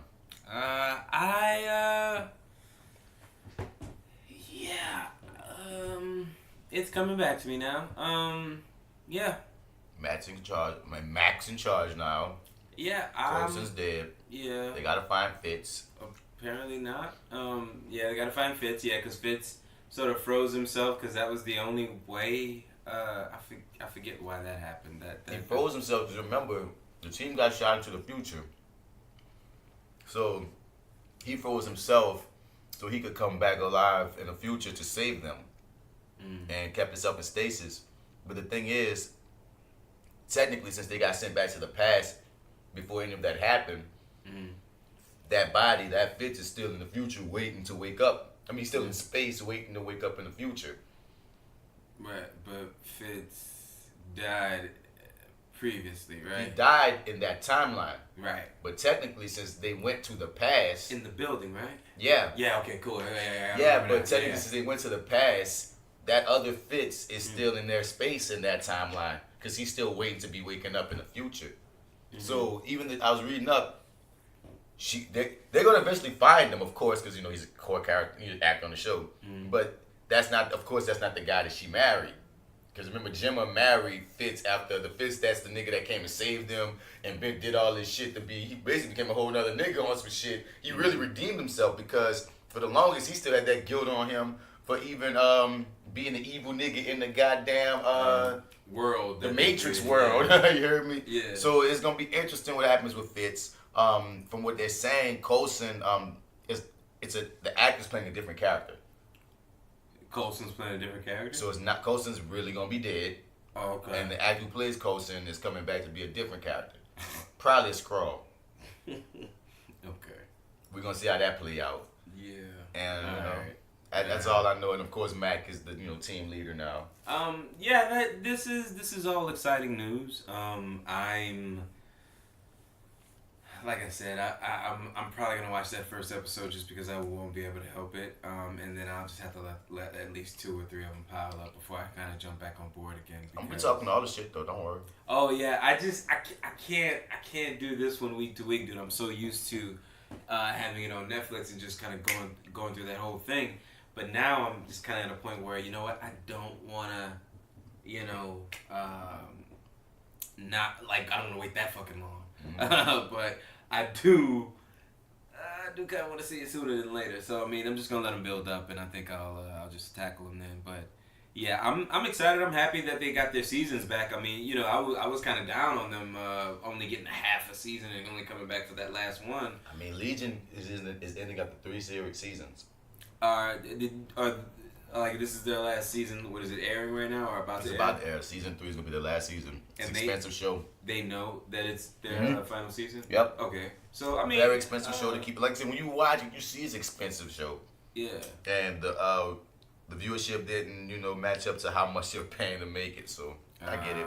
Yeah. No, that makes sense. That's why they cast Professor X for this last season, because they know shit. We got to go with it. You got this man's son in here. You got to finally bring Charles. Yeah. Okay. And you still never watched it, so I'm not gonna speak anymore. Yeah, it's in my stuff. But yeah, I mean, season 2 should be on Hulu soon. Season 1 is still currently on Hulu. Yeah. But watch Agents of S.H.I.E.L.D., people out there. It's been sitting on Netflix. I can't say enough about it. Like we've said many times on this podcast, when you get past season 1, it's a breeze. Oh yeah. Yeah. I mean, even the thing is, man, I'm not gonna lie to you. If you're just half of a fan of the Avengers movies, the thing that happens there, I don't know, even if you're not a fan, man, that turn that happens at the mid, I guess, first season. And the name of the episode is Turn. Yeah. That is sort of enough that's worth the price of admission, man. That's worth your time up until that point. But no, you know what's really worth your time to watch this whole series is when you get to, like, I think I told you when you first started watching it, I know that should make more sense to you now. They do a lot of callbacks to that season, especially when they get into that Matrix world and shit. And like they do a lot of callbacks. Niggas you saw die, niggas that all kind of shit. You ain't seen it in a minute, yeah. Nigga, if you didn't take in everything that happened in season 1, it wouldn't be those payoffs. True. Even building everything with your boy, man. One of my favorite characters, even though he gone. Psycho, man. Psycho. He wouldn't die. I know his real name in real life is Brett Dalton. What is his actor's name? He wouldn't die. They did everything they could to keep this nigga working. Because even when that nigga died, he came back as an alien and shit, nigga. They said, nigga, we gonna keep him around. His name ain't Walt. This is the guy who team leader in season 1. Team leader in season 1. Oh, Pat Oswalt. No, Pat Oswalt. Not Pat Oswalt? No, Brett Dalton, man. What's his name? Dalton. Brett Dalton. No, he shouldn't be Batman. This guy. He plays Grant Ward. Oh, yeah, Ward. Yeah. Okay, my bad. I love Ward, dog. And you got to watch season 1 to was, appreciate Ward. Yeah. And everything he became, dog. Ward was that dude with his crazy ass. He was that dude. Ward, man. Ward was kind of cool before Ward became real Ward. And then Ward was kind of interesting there, too. No, Ward stayed interesting, you dog. know, it's kind of like, he was one of the most intriguing characters that they had, man. I swear, it's like I would want him back. They do everything. They did everything they could to keep that nigga working. Oh yeah. Exactly. Oh yeah, they found ways. Well, guess what? Yeah, he did. Now you're gonna be possessed by an alien. Well, guess what? You're welcome. You're gonna be the good guy in the Matrix. Hey. Guess what? Guess what? You're gonna play a table. Dog, I swore in that season, I'm gonna just keep calling it to the Matrix till I think about what they really called it in the show. The framework. That's what they call it, the framework. Yeah. Son, I always for the longest thought that they was going to give him like a body, like the robot body, LMD. I thought they was going to make I was going to put his consciousness into some LMD and bring that nigga back. Shit. Dude, No. that man was in every season until he couldn't be. And he still might come back for all the fuck we know. We don't know how they going to do it. I mean, I wouldn't be surprised. You never know. Everybody sort of comes back once or twice for something. For something, nigga. Yeah, like, oh boy, I forget what is his name? Locke. The British guy? No, black dude. Which black? Oh. Locke something. Gridlock? Gridlock? I think it's Gridlock. His name. I know you're talking about. That's a great actor too. I like that guy. He used to be on Angel. Yeah. Yeah. Mm-hmm. Yeah, man. Batman Ninja Turtles movie coming out. Wait, what? Oh, so you never heard of the Batman Ninja Turtles crossover? The comic? Yeah. I've heard of it, but never seen a frame of it or Now, know anything about it really beyond that. Apparently, according to critics, and that's the thing is that's not normally my cup of tea when it comes to my comic book reading. I've never read a they Teenage did a Mutant Ninja DC Looney Tunes crossover that was apparently amazing. They used one character from the DC universe, one character from Looney Tunes, and they would be together playing off each other in a story. Sounds ridiculous, but apparently it was amazing. The first two, they've done this Batman Ninja Turtles crossover twice. I never read it. Apparently, they work well together, like as a situation. In the first one, I believe Batman faced off against Shredder, like all kind of. And when you say Batman versus Shredder, then I do kind of get interested. Like, damn, I see that. I watch that fight, bitch. See it. But it never made me. I don't like my comics like that. I like my Batman I just like them in their worlds. But since they're dropping an animated film now, I'm gonna watch that. I'm gonna watch that since I don't have to sit down and read the book. I'll watch them do their thing, and hopefully it works the way it apparently works on the page. This is DC doing this? Yeah, DC animated. Okay, well, I mean, yeah, I'm here for it. I'll watch. Yeah. What else can I say? Begrudgingly. Yeah. He says begrudgingly. It's just, I've never actually read a Teenage Mutant Ninja Turtle comic, so I don't sort of have a real comparison there or gauge. But I don't really know if I want them with my Batman. But then again, it's an animated movie, and they sort of know they actually know what they're doing when it comes to those. Yeah. So, I mean, and it's one of those things, I'll go with it blindly. If you guys say this is what you want to do next, I'll watch it. I'm down for it. I'm always down for Batman, but I'm always down for Ninja Turtles, so I don't even know why I'm against this. You know what? Let's do it. I'm here for it. One thing I will give you, if you go back to the Holy Grail of comics that I gave you, there's a new miniseries out called The Batman Who Laughs. And I remember I told you there's this like dark metal series where like all these different evil Batmen like what came about. There was like this evil Flash Batman, and they show how his story come about. There's like every Justice League member, there's like this evil version of them in some Batman universe where Batman went evil, but he's the evil version of Aquaman. But it's weird, but it's cool. And the Batman Who Laughs in there had the most like disturbing story of all of them. And he was like an infused. Batman became the Joker, but with Batman's brain, but he went crazy like the Joker, and how he can murder like the world. And he was, out of all the dark Batmen that there were, he was the scariest, and I think he's the only one that survived that thing. So now our Batman and him are basically facing off in comics right now in this series called The Batman Who Laughs, and that bitch tight. Bitch is tight. I highly recommend reading the Batman Who Laughs issue from the Dark Metal series first, because that's a disturbing story that, damn, I hope that never happens to Bruce. And then go on to read this miniseries. It's only on issue 3. Issue 3 just came out, so it's still early in the series. I think they're doing 8. But, yeah. Throwing it out there. Just because I was thinking about this shit. The Batman Who Laughs, dog. Look that shit up, nigga. I'm telling you. You and people listening, The Batman Who Laughs. Go read them joints. Read the Dark Metal one first. You know, with you giving me, you really spoiled me, dude, actually, now that you mentioned the Key to the Kingdom. I just actually finished reading the Miles Morales comic that I had, and it didn't really come to a fun conclusion. It left on a cliffhanger, where... Yeah, is this the one where he decided not to be Spider-Man no more? Nah, this is the one where this is like the early stages. Like, so Peter Parker just died, but at the end of Green Goblin's out there, but Green Goblin is a green fucking giant ass monster. Yeah, who's fire and shit. Crazy shit. Yeah, he kills what's your girl from Agents of S.H.I.E.L.D., May. He kills May. May's there. Wow, I didn't know they threw her up in there. Okay, yeah, cool. Well, she didn't last very long. Yeah, but I gave her a little shout out. Yeah, they did. What's her name? Your girl from Kobe Smulders. What's her character's name? Oh, Agent. Somebody. She's there. Oh God, she's important in the comics actually. She's Detective. Fuck. What do they call her? Damn, cool. I don't know. I can't remember. Yeah, but keep going. Anyway, yeah. So she's there. It's okay. So Spider-Man apparently just died. He's taken over the mantle. Maria Hill. Maria Hill. That's it. Yeah. Yeah, she a badass in the comics. She oh yeah, she's real dope. But so he's basically taken over the mantle.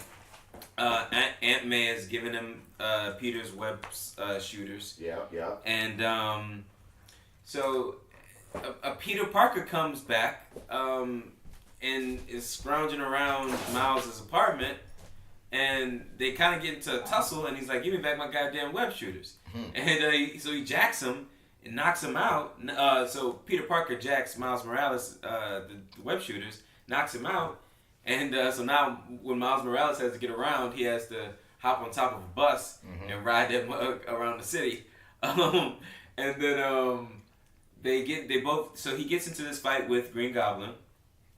Also, he has this girlfriend who he tells that he's Spider-Man because he wants to trust her, and they're talking about like sort of how Peter told Mary Jane and stuff like that, making a comparison. Yeah, and they just wanted to trust her and all that good stuff, and he's always late and having to run off. So he tells her about it, and she runs off. I remember this. Yeah, you remember this? Yeah. And he's you're reading Ultimate Spider-Man, yeah. Well, Ultimate Spider-Man, Miles Morales. Yeah, I think because if Peter's come back, because I remember this vaguely. Yeah, Peter came back, but they got cool at the end. Yeah, they did. They got to that tussle, but then Peter went back to his universe, because this is before Miles had become a part of our universe, right? I believe so. Yeah, so this is and Peter goes back to his universe. Yeah, this is before Ultimate even ends. But keep going. What you saying? Well, yeah, so Miles has gotten to this fight in the same spot that the original Peter Parker died, fighting the Green Goblin, and they're fighting, and then the original Spider-Man comes back, and they get into they basically take out what's his name? Goblin? The Goblin, yeah. So Miles has this new power where he can sort of do this, what's it called? Venom strike or something like that. Where he can just knock your ass the fuck out? Yeah. And he does that to the Green Goblin, and he flies off, but I guess he goes to J. Jonah Jameson's place. And then they have this sort of conversation that ends with J. Jonah Jameson pulling out a gun and shooting Harry Osborn in the face. Okay. Wait, so how does this end? You said the ending is your problem, though. Okay, my ending. Okay, so the way it ends is after Peter Parker and Miles Morales fight the Green Goblin, they run because the police are like, if y'all fucking move, we gonna if y'all get down, take off y'all mask. If you don't, we'll shoot. They just start to run, and Miles gets shot or something, and then he goes over to Mary Jane's house because like Mary Jane's like a nurse or something like that. And what's her name? Maria Hill picks him up, and she's like, he tells her, "Hey, Spider-Man helped me out." Like, "Oh, what's up with these Spider-Men or whatever?" She's like, shit, how did that work? I don't remember. Anyway, he's telling her about the Spider-Man, and she's like, "Well, if he's here, I know exactly where he is." So she takes him to Mary Jane's house, right? And when they get there, Mary Jane's like, "He's not here. What are you talking about?" And Miles is like, "No, man, I know he's here." And da-da-da-da. Then Peter Parker comes out of the dark, and he's like, "Well, he deserves to know." He's like, "Let him in, Mary Jane. He deserves to know." And then that's it. Yeah. It just cuts. Yeah, keep reading, because they got all kinds of shit happening with Miles, dog. At one point, like I said, there's a version of him in our world that they had to find out about. Like, because Miles from the Ultimate Universe, but like him and Evil Mr. Fantastic made it through after the Ultimate Universe was destroyed. But there was this whole thing of who's the Miles in our actual world, and he's this older gangster ass nigga. Yeah, so there's this whole storyline with this gangster ass Miles Morales that's like 10 years older than the one that we had, and he wanted to go in a whole other route and shit. It's crazy. So, and like I said, I think at some point he even don't want to be Spider-Man no more and go by another name. Dude, Miles be going through it. Wow. Yeah, son. Miles be going through it, but him and Peter get cool though. Like, it almost become like Batman and Robin when he come down shit. Like, them two, like, but not as, like, subordinate. Like, they started, like, making it seem like, okay, we just have two Spider-Men. That's the world we're in. Right. And they ride that wave for a minute. Okay. And I stand by this. It's an older comic, but if you could read any versions of Falcon as Captain America, mwah. Yeah, good shit. Dude, because it was like the allegory of Barack as president with Falcon being Captain America. And they played into all the hostilities of America at the time through, not my Captain America, son, they went there, dog. It was a fire-ass run when the black man had to be Cap while Cap wasn't, didn't have powers to move for a minute. Wow. Okay. Yeah, man. Crazy shit, dude. I'm going to try that one. So you didn't see any of Cloak and Dagger because they just dropped a trailer for season 2. I guess we can't watch it. I think I watched, I watched the first episode or 2 with you, I remember. But no more than that. Season 1 went so left at the end that I'm not even going to play this trailer for you until you at some point get caught up. Not going to play it, son. Yeah, because in terms of whatever she can do, I don't really remember that, but I do remember his sort of power manifesting a couple times. I do remember that plot line, but I don't remember what was going on with her exactly. Go watch it. Yeah, I'm not bursting any bubbles. If anybody listening watch Cloak and Dagger season 1, it was pretty cool, dog. If you like Runaways, it was pretty cool. And there's always this talk between the two studios. At some point, they're going to cross over.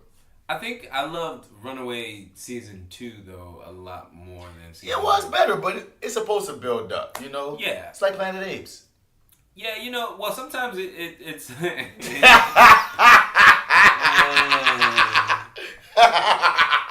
Oh man! Watch it dawn on you. You watching the wheels spin, nigga. Why did it dawn on you? When you start talking to me, I'm like, wait a minute. You got me feeling like them chuckleheads on TV. Well, wait a minute. Whoa. What happened? Okay. That's what we're doing. I'm like just saying. Every franchise is supposed to progress, man. God. That's all I'm saying. Yeah. It's supposed to progress. One season's supposed to get better. They all don't though. Sometimes it's. And that's the ones that don't last. And that's what I kind of thought it might be going the way of, but nah, dude, it hit the ground running. It's hard for a show a lot of times when it gets to their season 3s and 4s. A lot of those, Yeah, a lot of shows usually do their thing for their first 2 seasons or so, and then they have to really prove themselves to make it to that season 5. Yeah, That's a stretch. What was it you were saying though about it? Like that season 4 is always the turnaround, or was it season 5 that's always the turnaround? No, I say specifically in the CW shows. Okay. Specifically in the CW shows. What episode? Or what season? Season 5 is when they all get good again. It happened in Arrow. It happened in Flash. Seasons 1 and 2 were great. Seasons 3 and 4 were blah. Season 5 and went down. And they start going up. Like, see, Arrow been good since season 5. 5, 6, and now 7's been going good. I've been loving Arrow right now. Flash, same thing. This season 5 of Flash is better than it's been. And it still has me curious again on Flash. It's like, damn. Cicadas, whatever, but I want to see what's popping with E-Boy Thorn. Have you caught up with any of those joints? No, I haven't yet, man. Disc. Yeah. Disc, motherfucking disc. I have not. You know what, man? To be honest, dude, I've been kind of just Hulu a lot, dude. It's been Hulu, son. I've been Hulu, and Hulu is mostly. You know, I'm sick when I've caught up on Supernatural. You've caught up like 14 seasons. You're on season 14, my nigga? Real good. I'm on there right now. They took a mid-season finale at season 14, episode 13. Where your boy came back. Their daddy apparently came back for their 300th episode. My nigga, you are still watching this shit? Nigga, I'm on season 14, episode 12. I'm I right there. I thought you was slow rolling with Nigga, I was able to eat the whole Umbrella Academy, the whole Punisher, and still I'm caught up on season Supernatural, dog. Damn. I fell off, jumped back on.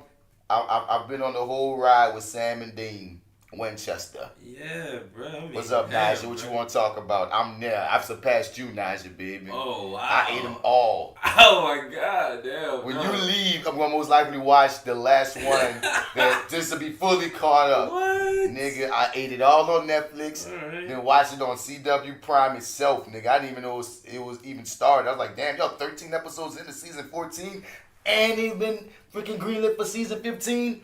Nigga, you got these niggas captive. Do they act? I saw a meme that said that as a joke, but for real, do they be on anything else?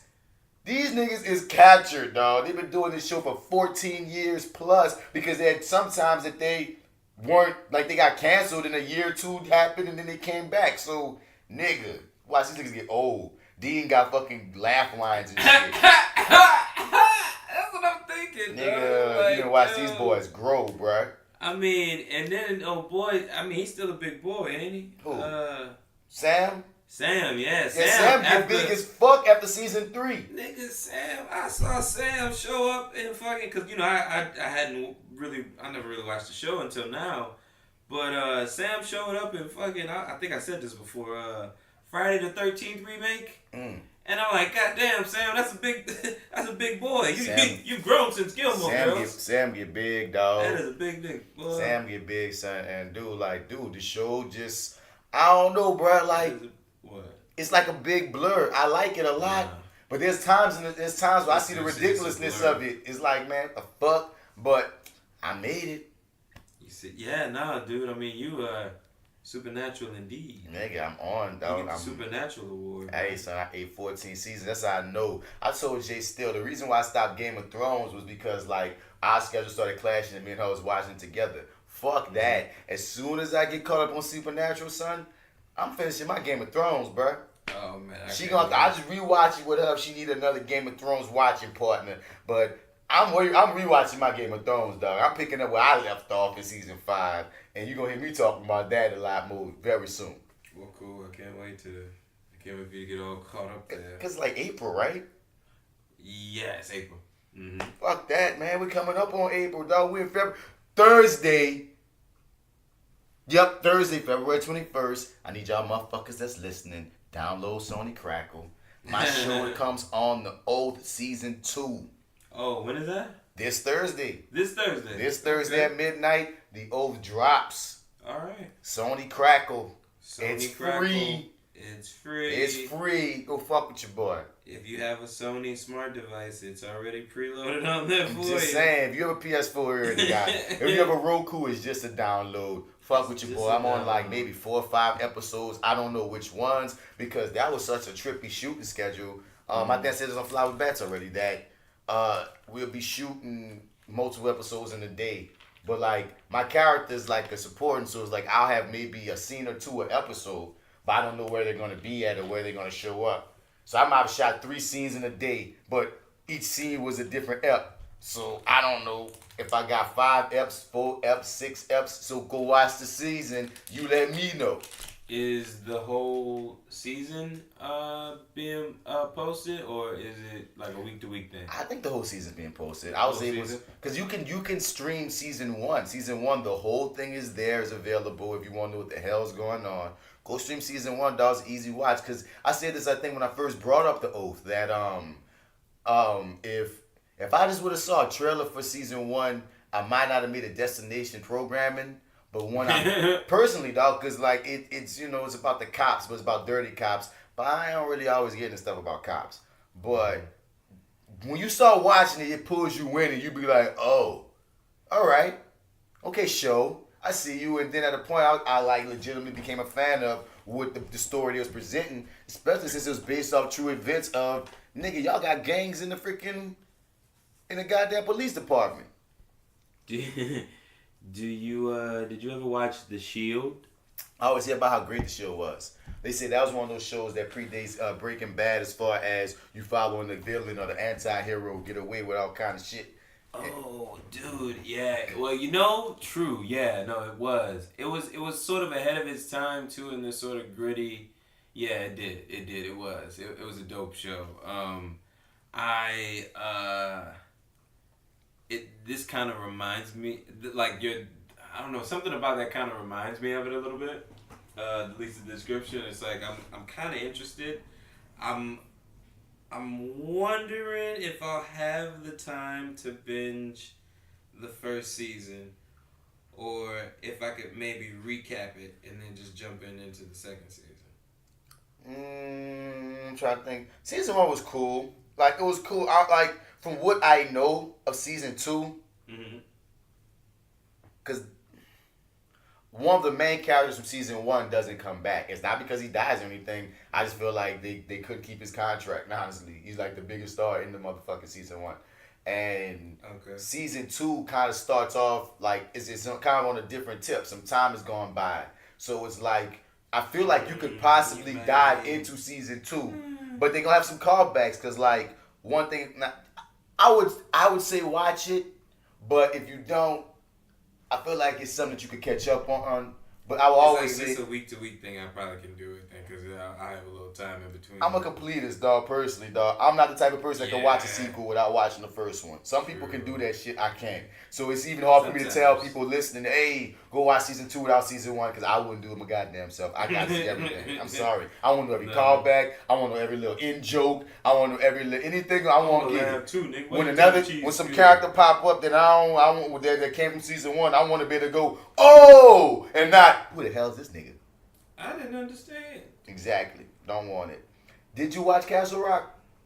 I did not. Alright, see, real is not my fault. I watched the fucking show. Did you? I watched that first episode at least. Oh, okay. I watched it. How did you feel about it?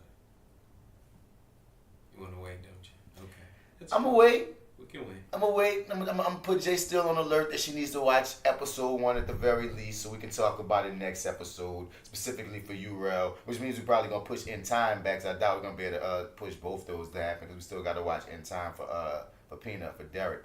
But Castle Rock ain't my cup of tea, son. I'm gonna say that off the dump. It's not my cup of tea. It's amazingly written, amazingly acted, great mood setting, but it's just not my kind of show. I'm not going to watch the rest of that season. I'm not interested, honestly. But for people that get into suspense, for people that are Stephen King fans, who, if you're a Stephen King fan, you're already watching it anyway, goddammit. Like, you know what I mean? That's your shit. But if you want, it's a very suspenseful show. Like, certain things happen in it that, because I already knew it wasn't my cup, so I kind of started it as a hate watch, being mad, because, I tell the listeners, dog, if you send something in, if you tell us to watch it, we're going to watch it, even if it's just one episode of a series. So I was like, nope, I got to watch it. And there's something that happens within the first 10 minutes that goes left as hell that made me go, okay, show. And if you've seen the show, you know what I'm talking about. It made me go, okay, show. What the hell's going on? There's a lot of that in a good way that makes you intrigued to be like, what's going on? There's a few mysteries happening at once. And if that's your thing, you're going to rock. Just not mine. Okay, that doesn't sound very...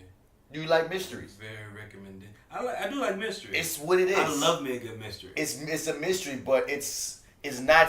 The setting is nothing I care... That I don't... The setting ain't no shit I'm interested in. Mystery like whodunit? It's a bit of a few things. It's a mystery like what's going on with this guy's history. It's a mystery of who done it. It's a mystery of who's not telling the full truth.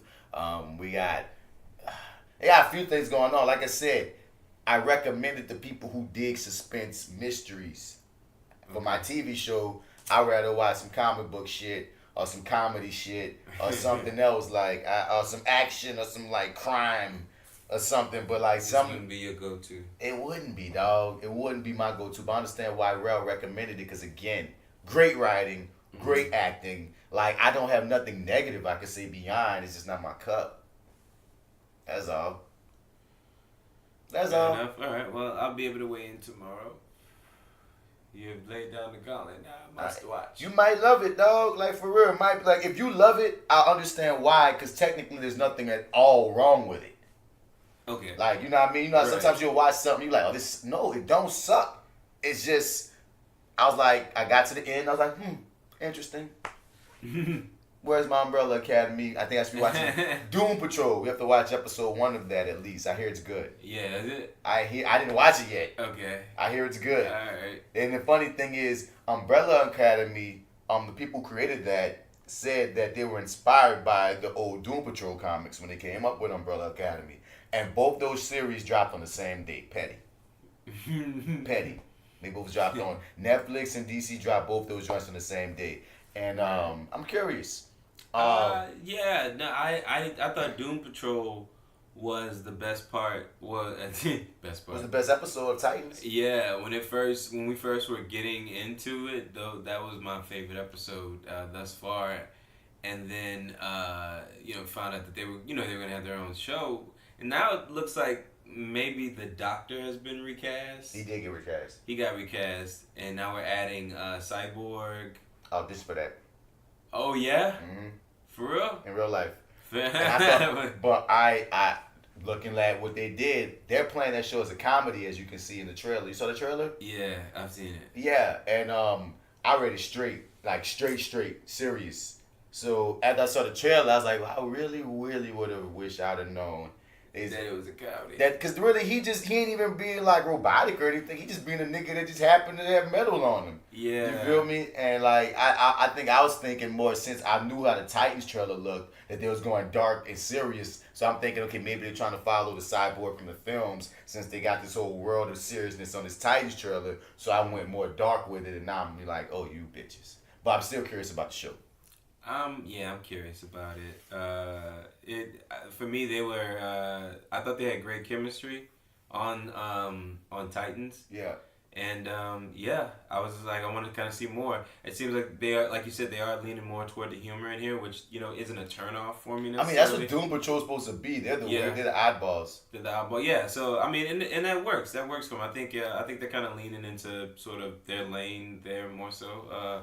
I wanna see it. I'm interested. I'm here for this so far. I'll give anything a shot. I mean, as far as these shows go, DC, it's like for me, at least for Titans, for the first live action show that they kind of kicked off, I felt like they needed just kind of a bit more time to kind of get their legs under them.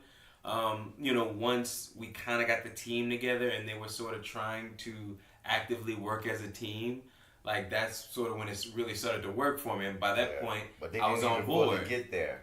They didn't fully get there, but for me that was enough. It was like, I see the potential here. Mm-hmm. I see where we can go. It's just a matter of like, so what kind of journey are we gonna go on in order to get there? Like, how's that gonna happen? And then you know, they had a damn shitty fucking finale, which wasn't really meant to be the finale, right? It wasn't. Yeah. And So Titans finale wasn't meant to be the finale. But think about, remember in Young Justice, that episode with Beast Boy when they had the Doom Patrol on there as if it was Teen Titans Go? yeah. I'm getting the feeling that that's what that show's going to be like. Yeah. To a degree of like them in the house bickering or going through house troubles, and then eventually they're going to leave it and such. It felt a lot like, hey, everybody, don't forget, Doom Patrol's coming. Mm-hmm. You know what I'm But saying? the whole vibe of Doom Patrol, the show, feels fresher. Like, the Titans brand made me want to watch Titans. The Doom Patrol trailer made me want to see Doom Patrol. When they first announced Doom Patrol, I had no interest.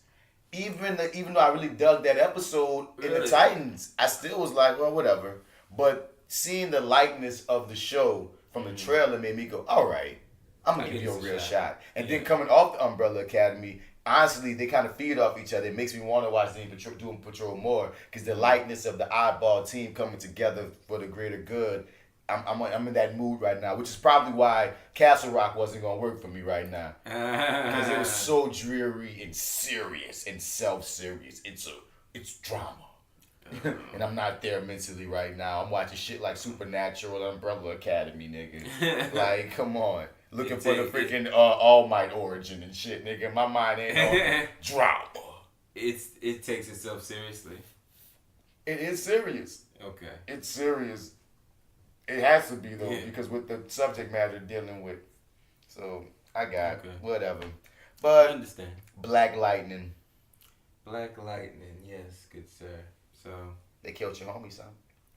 they took my boy. Are we talking about Mr. Khalil? Oh, no, we've been off that. That was last time. What I'm we talking talking about the Blue Ranger. Oh, so that was what happened. I was gonna ask you. That was some confusing ass shit. I mean, I just thought that was the most weirdest way of doing it, though. It's so random. It was random at one, but also, did we see him? Do we even know that the actor, that the Blue Ranger was in there? That wasn't just anybody's random fucking hand? I believe that was someone's random hand. Okay, yeah, right? But like, she said but he's taken care of in his toy, and he was talking about he just got a whip at some point on the show. They killed that man. Unless he outsmarted them and sold his car to someone else at the last minute. And you know, with TV, they can come up with whatever the hell they want to come up with. which is what I kind of thought they were maybe doing. They might be still. We They don't could know. be. We Yeah, don't know. It's possible. But as of right now, when it got to the end of the episode, they blew little homie up. I thought of you. That's why I text you. That's why I text you. Watch the episode, dog. Finish the episode. Because they killed your niggas. So I'm not gonna lie to you, man. Niggas It's like, die on this show. Yeah, don't really dig anybody because they're kind of. Jill Scott dead. Yeah, I'm Evil like. Khalil dead. I'm like Blue Ranger dead. Niggas die on this show. Man. But Gambi survives. But Gambi will always make it. Gambi's a survivor. That's He's the cool not thing gonna about give Gambi. up. He not gonna stop. So I dug the fuck out of her little wig out. It's like it's Cool you know wig out. Jennifer's. I wig dug out Jennifer's there entire arc for the past couple of episodes. Yeah. She's a badass. Who? Jennifer's a little badass. Oh yeah, definitely. I think I thought that action scene was dope. I actually kind of thought I could have sworn I saw something where I saw her in a costume. So when I did go to finish the episode, they showed her costume in some at some website a few months ago. Yeah, okay. I thought I saw like her moving with it in like something I saw on the internet. Like I was just scrolling past it, but Must have been some future shit. It must have been some future shit because I remember like, oh fuck, I didn't want to know that was gonna happen. So I was like, let me go back and finish it. And like that moment never happened. Yeah, we haven't seen her in her costume yet. Yeah, so I was like, oh shit, and I couldn't find it when I went back. It must have been some sponsored shit, but it didn't pop up again. But anyway, I dug that little action scene once again. You know, as having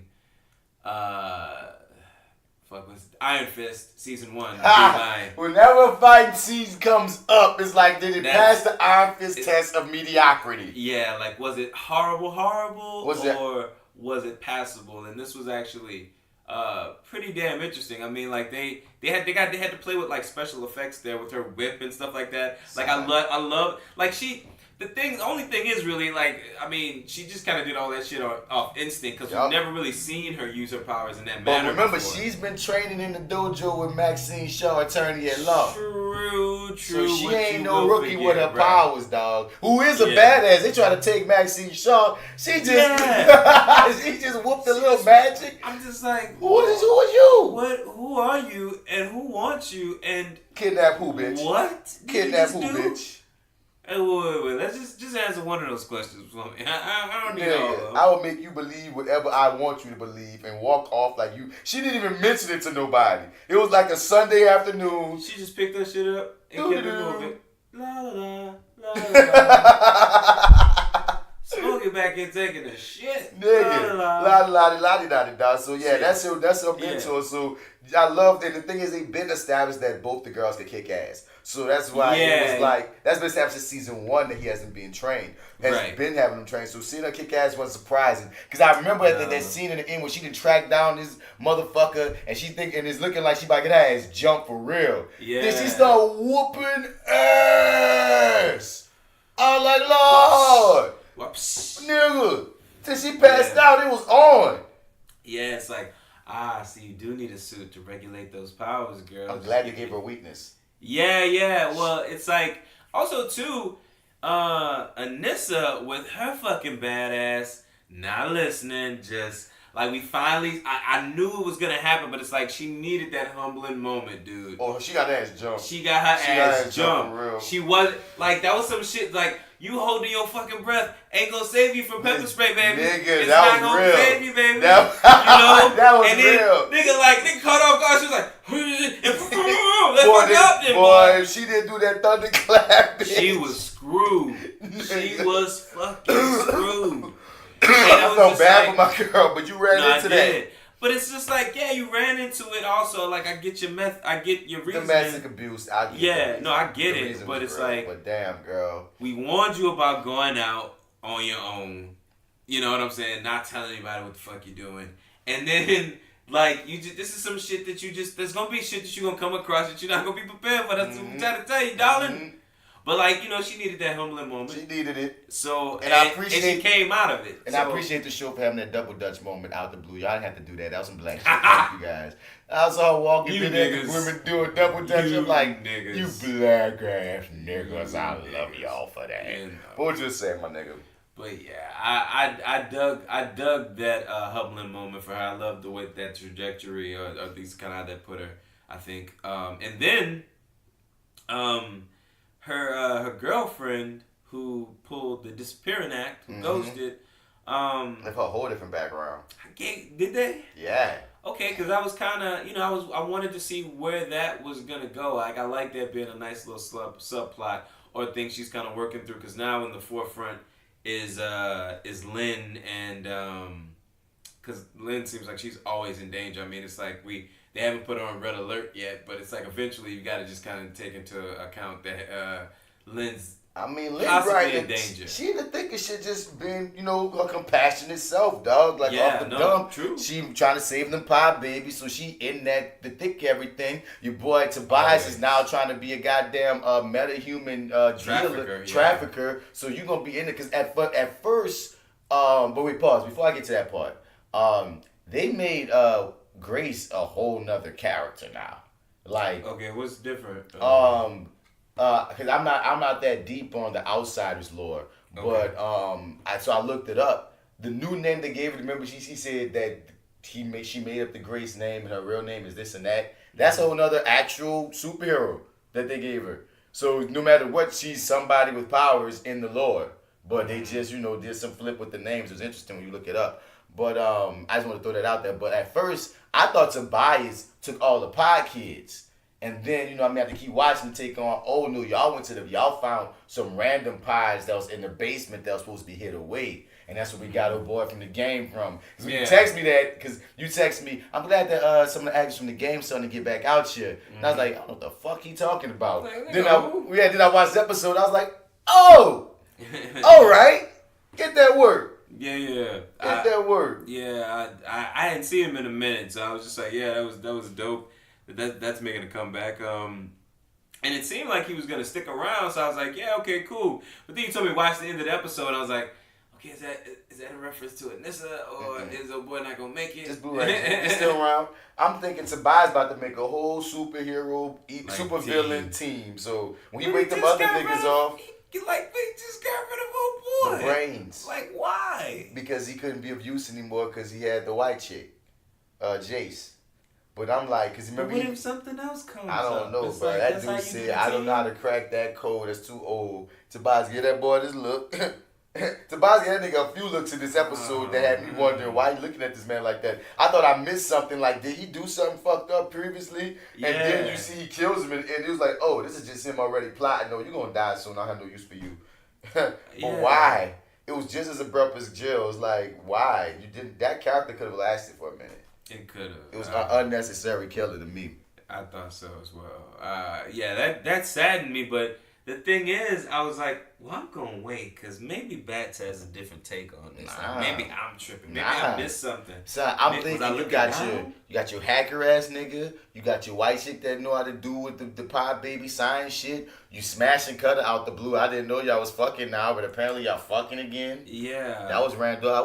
I thought that was random too. It's Okay, random. cool. All right, yeah. Like, no, I don't did mind- I miss something? I don't mind the character Tobias having him like, you know, a woman that's just as gangster as him. True. But y'all didn't build that with him and Cutter. The last thing we had at Cutter was they had something back in the day.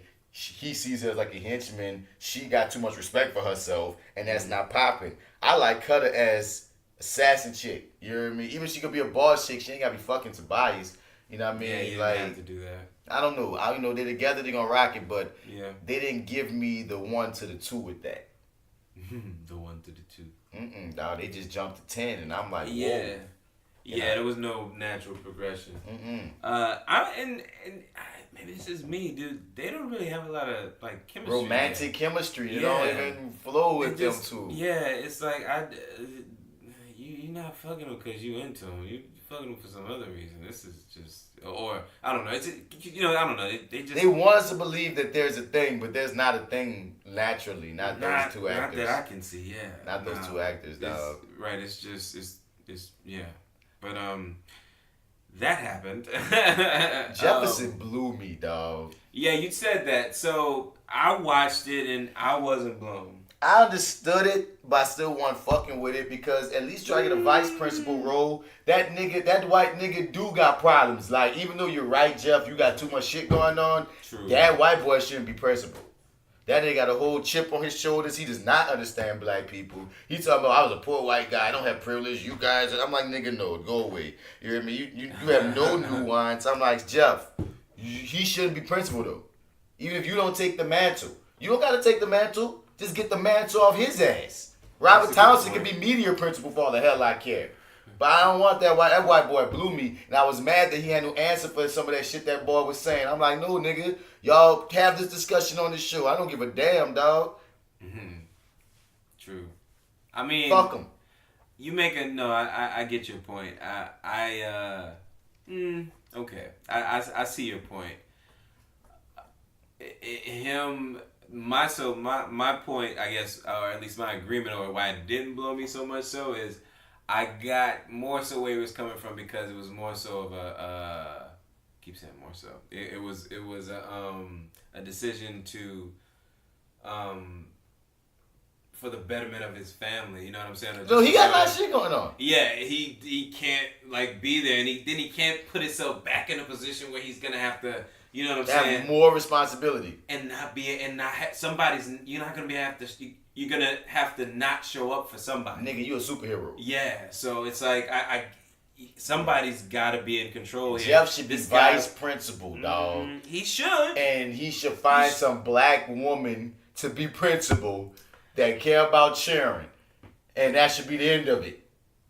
I mean, not this random white man with a chip on his shoulder that got metal detectors and treating the kids like they ain't nothing but numbers, dog. We don't need that at Garfield. One time and you out. One time and you out, dog. A fight, you get expelled. Yeah, no, like, true. True. Dude, you have a protest assembly, you're going to get escorted out by security. No, white boy, get out of my school. I would want to fight.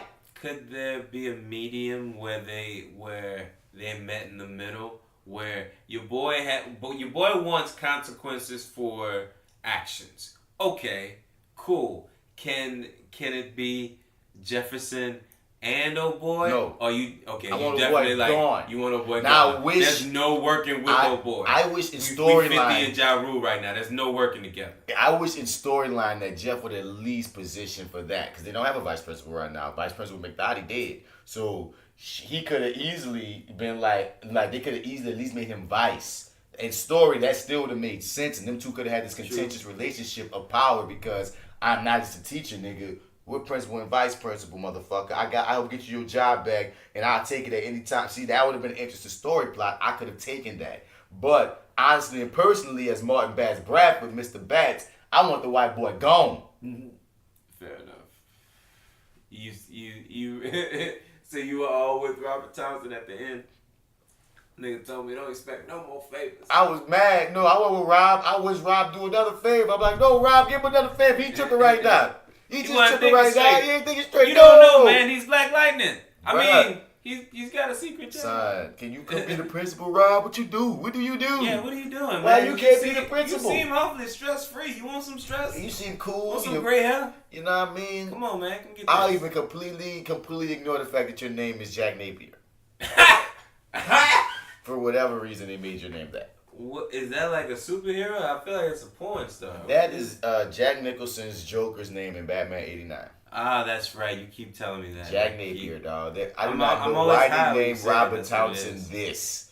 You hear me? I I do mean- not know why you named this white principal Mike Lowry. You They're think that's doing somebody's these things joke? on, dude. It is, dog. They're doing these things on purpose, dog. I'm very, very convinced of this. Yeah. Come on, son. Mike Lowry for this short white boy principal. Jack Napier for Robert Townsend. No, y'all playing. Yeah. Well, then again, we did have a Black Harvey Dent for 5 minutes. Like 5 minutes. 5 minutes. Yeah. Thank you. What's his name? Billy D. Williams. Tim Burton. Well, yeah, technically he was in both those movies as Harvey Dent. Was he in both of them? Mm-hmm. He was in Batman Returns? Billy D was in both those movies. I don't remember Batman Returns all that well. But Dog, okay, they yeah. were really planning on making him Two-Face. And they could have just let him do it instead of Tommy Lee, because Tommy Lee was just trying to outdo Jim Carrey, and that's a whole other story.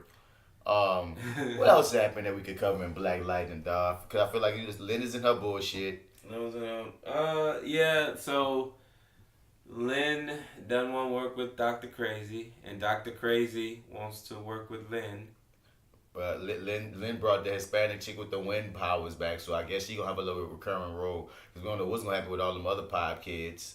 And the thing is, your boy is on her ass. If he don't already know, he gonna find out that she Black Lightning wife. Yeah, I feel Bill like Duke, he gonna find out if he don't know. Oh, he knows. He be following her and shit. Oh, he knows. He just feels like he knows. Oh, come on, It feels dude. like he knows. You're After right. he saw a girl go down, Yeah. he knows. He's like, does your daughter need any medical attention? She's like, no. She thought she was shot. She You ain't got thought a better lie than that, Lynn? Come on, dude. Like, and then he's like, listen, you're not being honest with me. I mean, come on. That means he already knows. Something He's else he "You're not said, being-" too. And she just kept fucking Oh, lying. and you see, she said, and you know, all kind of things happen, you know, and we got, you know, people with lightning powers. We have people who can smash into things. We're people who just shoot electric bolts of energy into the sky. I was like, you motherfucker, like- you're trolling. Like that nigga, like you know what that nigga, you know what that look that nigga giving you, Lynn. You know what that nigga telling you. You know you fucked up, right? You know you fucked up. You know you fucked up, He right? said it all. The subtext of everything this man says is that. You know you fucked up, right? Dude, Yeah, that's I know, his his subtext whole- as a character. You know you fucked up, right? Every time he opens his mouth, every time he moves, every time he gives you a look, that's what he's telling Lynn. Right, yeah. And Lynn is not taking it, dog. She's so busy concentrating on keeping her American accent up that she will not take in that Bill Duke got that ass. She heard that you caught it at one time. So Ooh, she don't we all want caught it at one time. time. I forget which episode that was, but we replayed it like 3 Played times. it back. It's like, oh wow. Yeah. Yeah, there it is. We saw it. I heard you. I heard you, Lynn. I heard you, Lance. There's no denying. I'm glad they had the whole non-conversation about Jen becoming the next superhero. She's like, I'm not about to have a conversation with you, bro. He was like, boom, we're not about to have it. You're training her. She want to do it. She already in a fucking cave. You're already getting her suited. I ain't about to have this conversation. She's your daughter, whatever, nigga.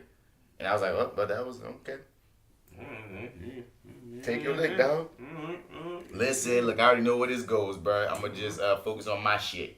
Don't start a fight. Yeah, man. Don't start a fight. Just go on and do your thing. Keep moving. I think that's where we at right now with Black Lightning, dog. Like, I'm still interested. I'm curious. I mean, yeah, man. I'm more caught up on Black Lightning than I am Flash, but you know that says a little something. I want to see this Jennifer and Anissa team up to take down Tobias. Like that's what I want to see. That's happening regardless, dog. I mean, you know, she said I got your back, and you know, off the dump, what really frustrating me is Jennifer be like, man, you don't understand. I'm like, hold up. This nigga Jefferson been wanting to murder this nigga since he was 15 years old. 14, 15. Don't tell Jefferson he don't get your despair for wanting to see Tobias dead. When that's been his brigade before you was born, baby. Yeah, it was, man. He is sort of... He knows. He knows, dog. Yeah, no, definitely. So, baby, don't think you're going to be able to just roll up on Tobias. That's why I'm glad you got humbled and passed the fuck out. Because if you would have found the nigga, he was going to murder you. You're not ready. You got limitations, darling. We need to figure out what they are. And motherfucker, you need more training and experience. And this has been out there. That's why she got comic books about her right now, apparently. You hear me? Definitely, but baby girl got some skills. Jen got some natural skills. I love me some Jen, dog, but she can't run up on Tobias. No, fuck no. Shimon. I mean, that shit probably just gonna tickle that motherfucker. Nigga, they got to learn how to work together. I'm glad they got the squad. I'm glad we're going in that direction. And I'm saying the more that we get the family together as the superhero team they need to be, the closer we get to Static. Oh, wow. So we definitely are going to see Static at some point. I don't want to say that's still a promise. I don't want to say definitely. It's just the creators themselves have said that they've always had an eye on Static ever since they started this show. Mm-hmm. So if they can have their way, at some point in the future, they will bring them in. But that could the future. What the fuck does that mean? Yeah, that could be whenever. Season 5, nigga. Who knows? But I'm just saying. I keep looking at all these kids thinking like, "Are you Static? Are you?" And there's so many ways they can play it, dog. I'm just saying, like the two they can either play it making him a kid, or he could be somebody that could be like a Nightwing type character. Like they can age him up, and like he could be somebody from Jefferson's past that used to help Jeff out on some shit. He could have been mentored this cat before, back in the day, for all we know. There's different ways you could play how you want to bring in Virgil. Okay. But I think they're going to go with making him a teen. I think they're going to go young. It just makes sense. That's the what I way was they're kind of... things. Yeah. I wouldn't be surprised if it wanted... No, that's not his name. Your boy who always been popping up with the glasses, like his favorite student, dog, that they always bring back whenever he being a teacher. The student, Jefferson's favorite student on the show. They always been that boy with the glasses and the dreads. Oh, I forget his name. And he be giving Jefferson these emotional speeches and shit. He's like, "You're our principal." The thing you say Garfield was the place for second chances. Yeah. Where's your second chance? That nigga.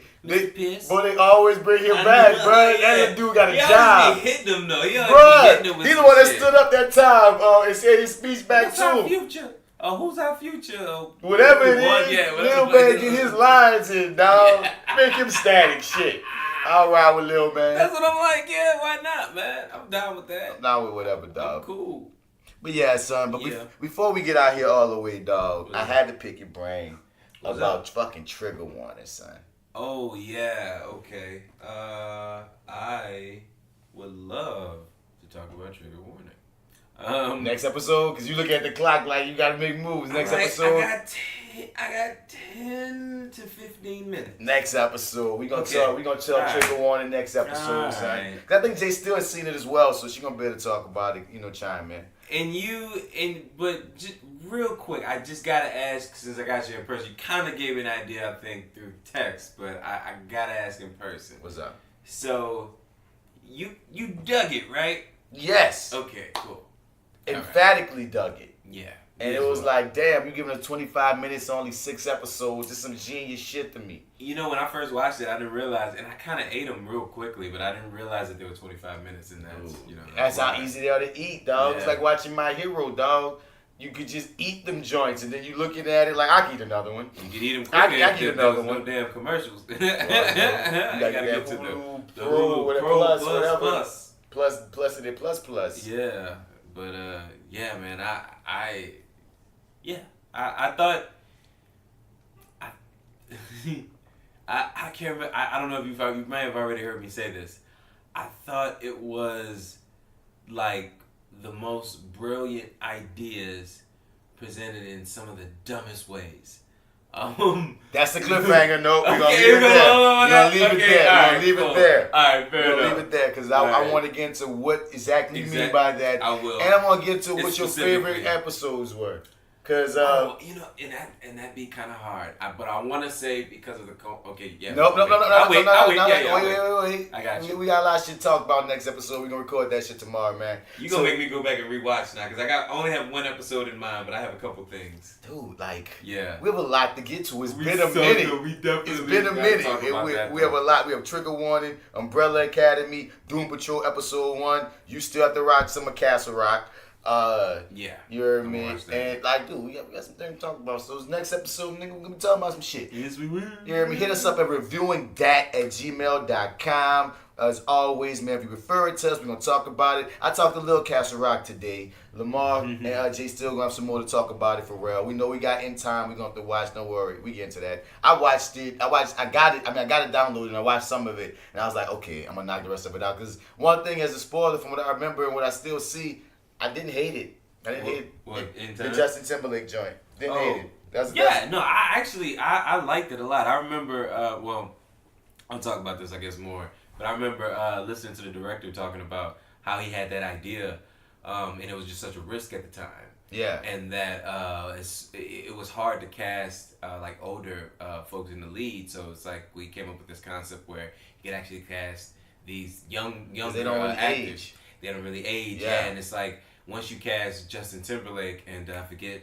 Sarah, is that her name Sarah? Whatever the other girl's name is, you know, the lead, right? Yeah. Once you cast them, once you tell them that that's who your cast is, you all of a sudden you have the budget for your movie.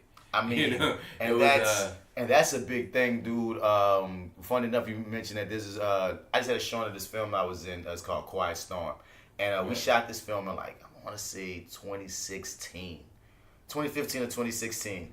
And people, they kind of dig it or whatnot. And they was asking about how come it hasn't come out yet. And they were saying like, especially in 2016, a big issue was this was a bunch of unknowns. It's much easier to get them budgets when you have the Justin Timberlake, the names, the faces, cast. Yeah. And like, if you don't have that in your film these days, especially, it's hard to get off the map, get off the ground. And that just frustrated me because I'm like, damn, this is a movie that we shot. Like, I would be so drove if I was the director and the niggas who made this movie, wrote and directed this film. If I have a whole 2-hour full-length feature film done and we can't get it picked up because it don't have a name in it, also because the sales agent like messed up a few deals, and that pissed me off. And I found out that behind the scenes shit. So people, if you get to that level, watch who you signed a dotted line with, because dude, we could have been on Hulu right now. But this nigga's trying to get more money, and I was like, you motherfucker, why?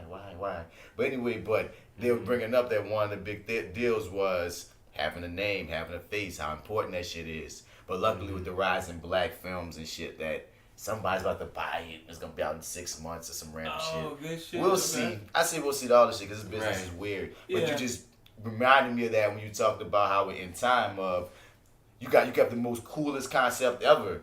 But the business of it is still the business of it. It's always a risk. Bruh, and you got to do something sometimes as superficial as making sure Michael B. Jordan in this bitch. Even though motherfucking Lawrence Webber probably can still play that role even better than Michael B. Jordan, you dig? I got to get Michael B. for it to even happen. Yeah, because you've seen Michael B. Jordan and hey, he's Killmonger. Hey, I got Killmonger in my movie. So it's like, it's brand recognition. I mean, nigga, right now, dog, they care about your Instagram and Twitter followers.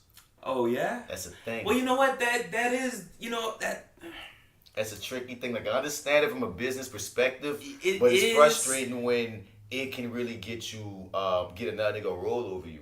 Like, It'll really, it'll like- get you on versus. Oh wait.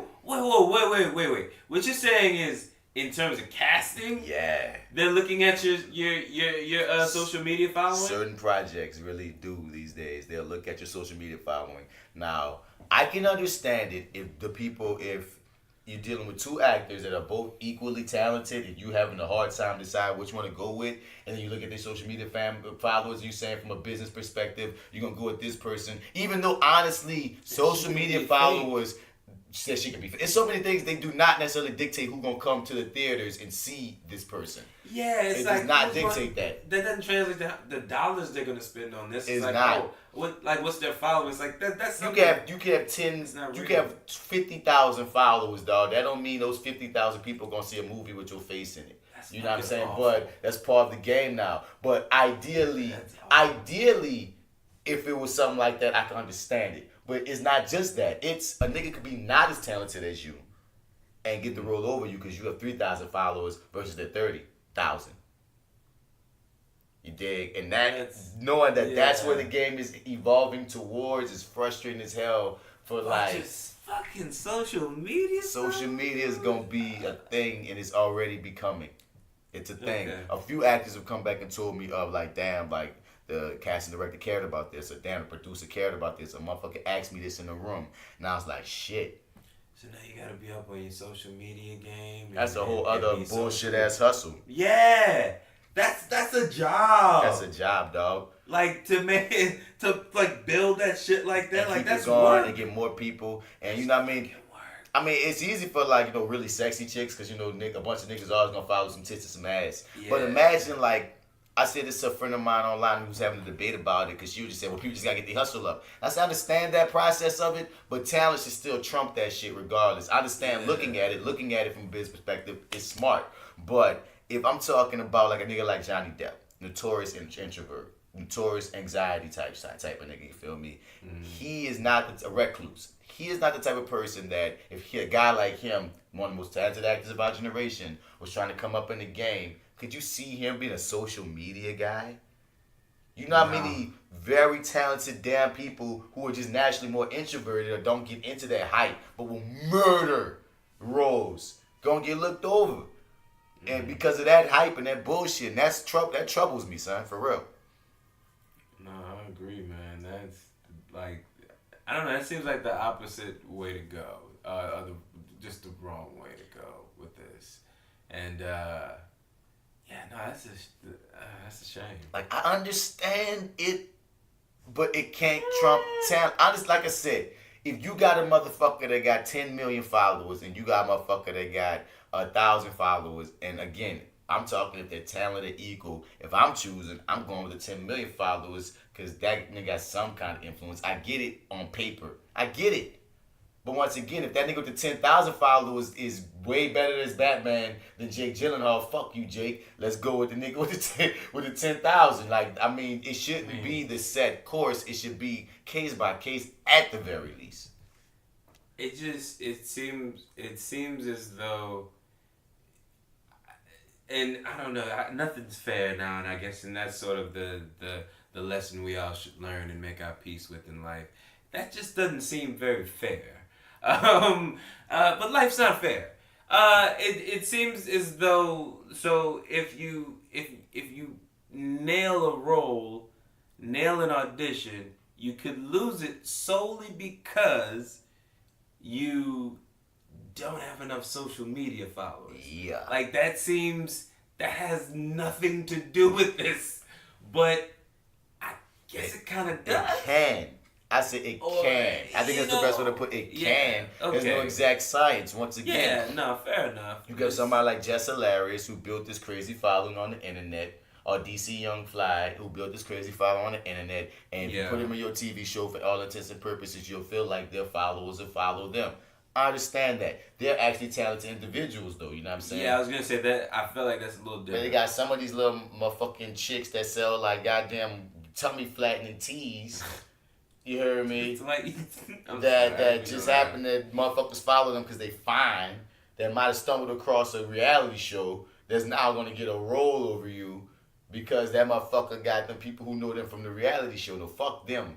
And once again, please keep that fine line between, okay, this person who's actually talented and they're getting their shot and they did the hot social media shit separate from fuckery, and do not ignore actual talent. That's what I would never be for, because the chick tried to tell me off the dump, like, you know what I mean? You know, that means you just got to work hard. And when you guys like, dog, I already work a lot, dog. And even if I put it in ultra drive and I even got to a point to be popular and famous and everything, I would still feel the same way. I will never, as a person, believe that anything when it comes to this should trump talent and work ethic. Of course, don't be just talented and don't be about putting in the work. But if a motherfucker about putting in the work on set, putting in the work on stage, they got the talent. Don't fuck over them for the reality show, motherfucker. That never gonna change in my brain, nigga. Sorry. But yeah. Word. This that actor guy, Mr. Bats. And we getting out of here for now, you dig? Hit us up, like, share, subscribe, and all that. Check out the FlyWithBats Podcast. Hit us up at flywithbats@gmail.com. As I always say, we want y'all to be part of the conversation. You feel me? And yeah, man, for this episode, thank y'all for listening. Mr. Bats is out. And this is your favorite host, Marty. Here, Marty Edwards 504 on Instagram, Twitter, and Snapchat.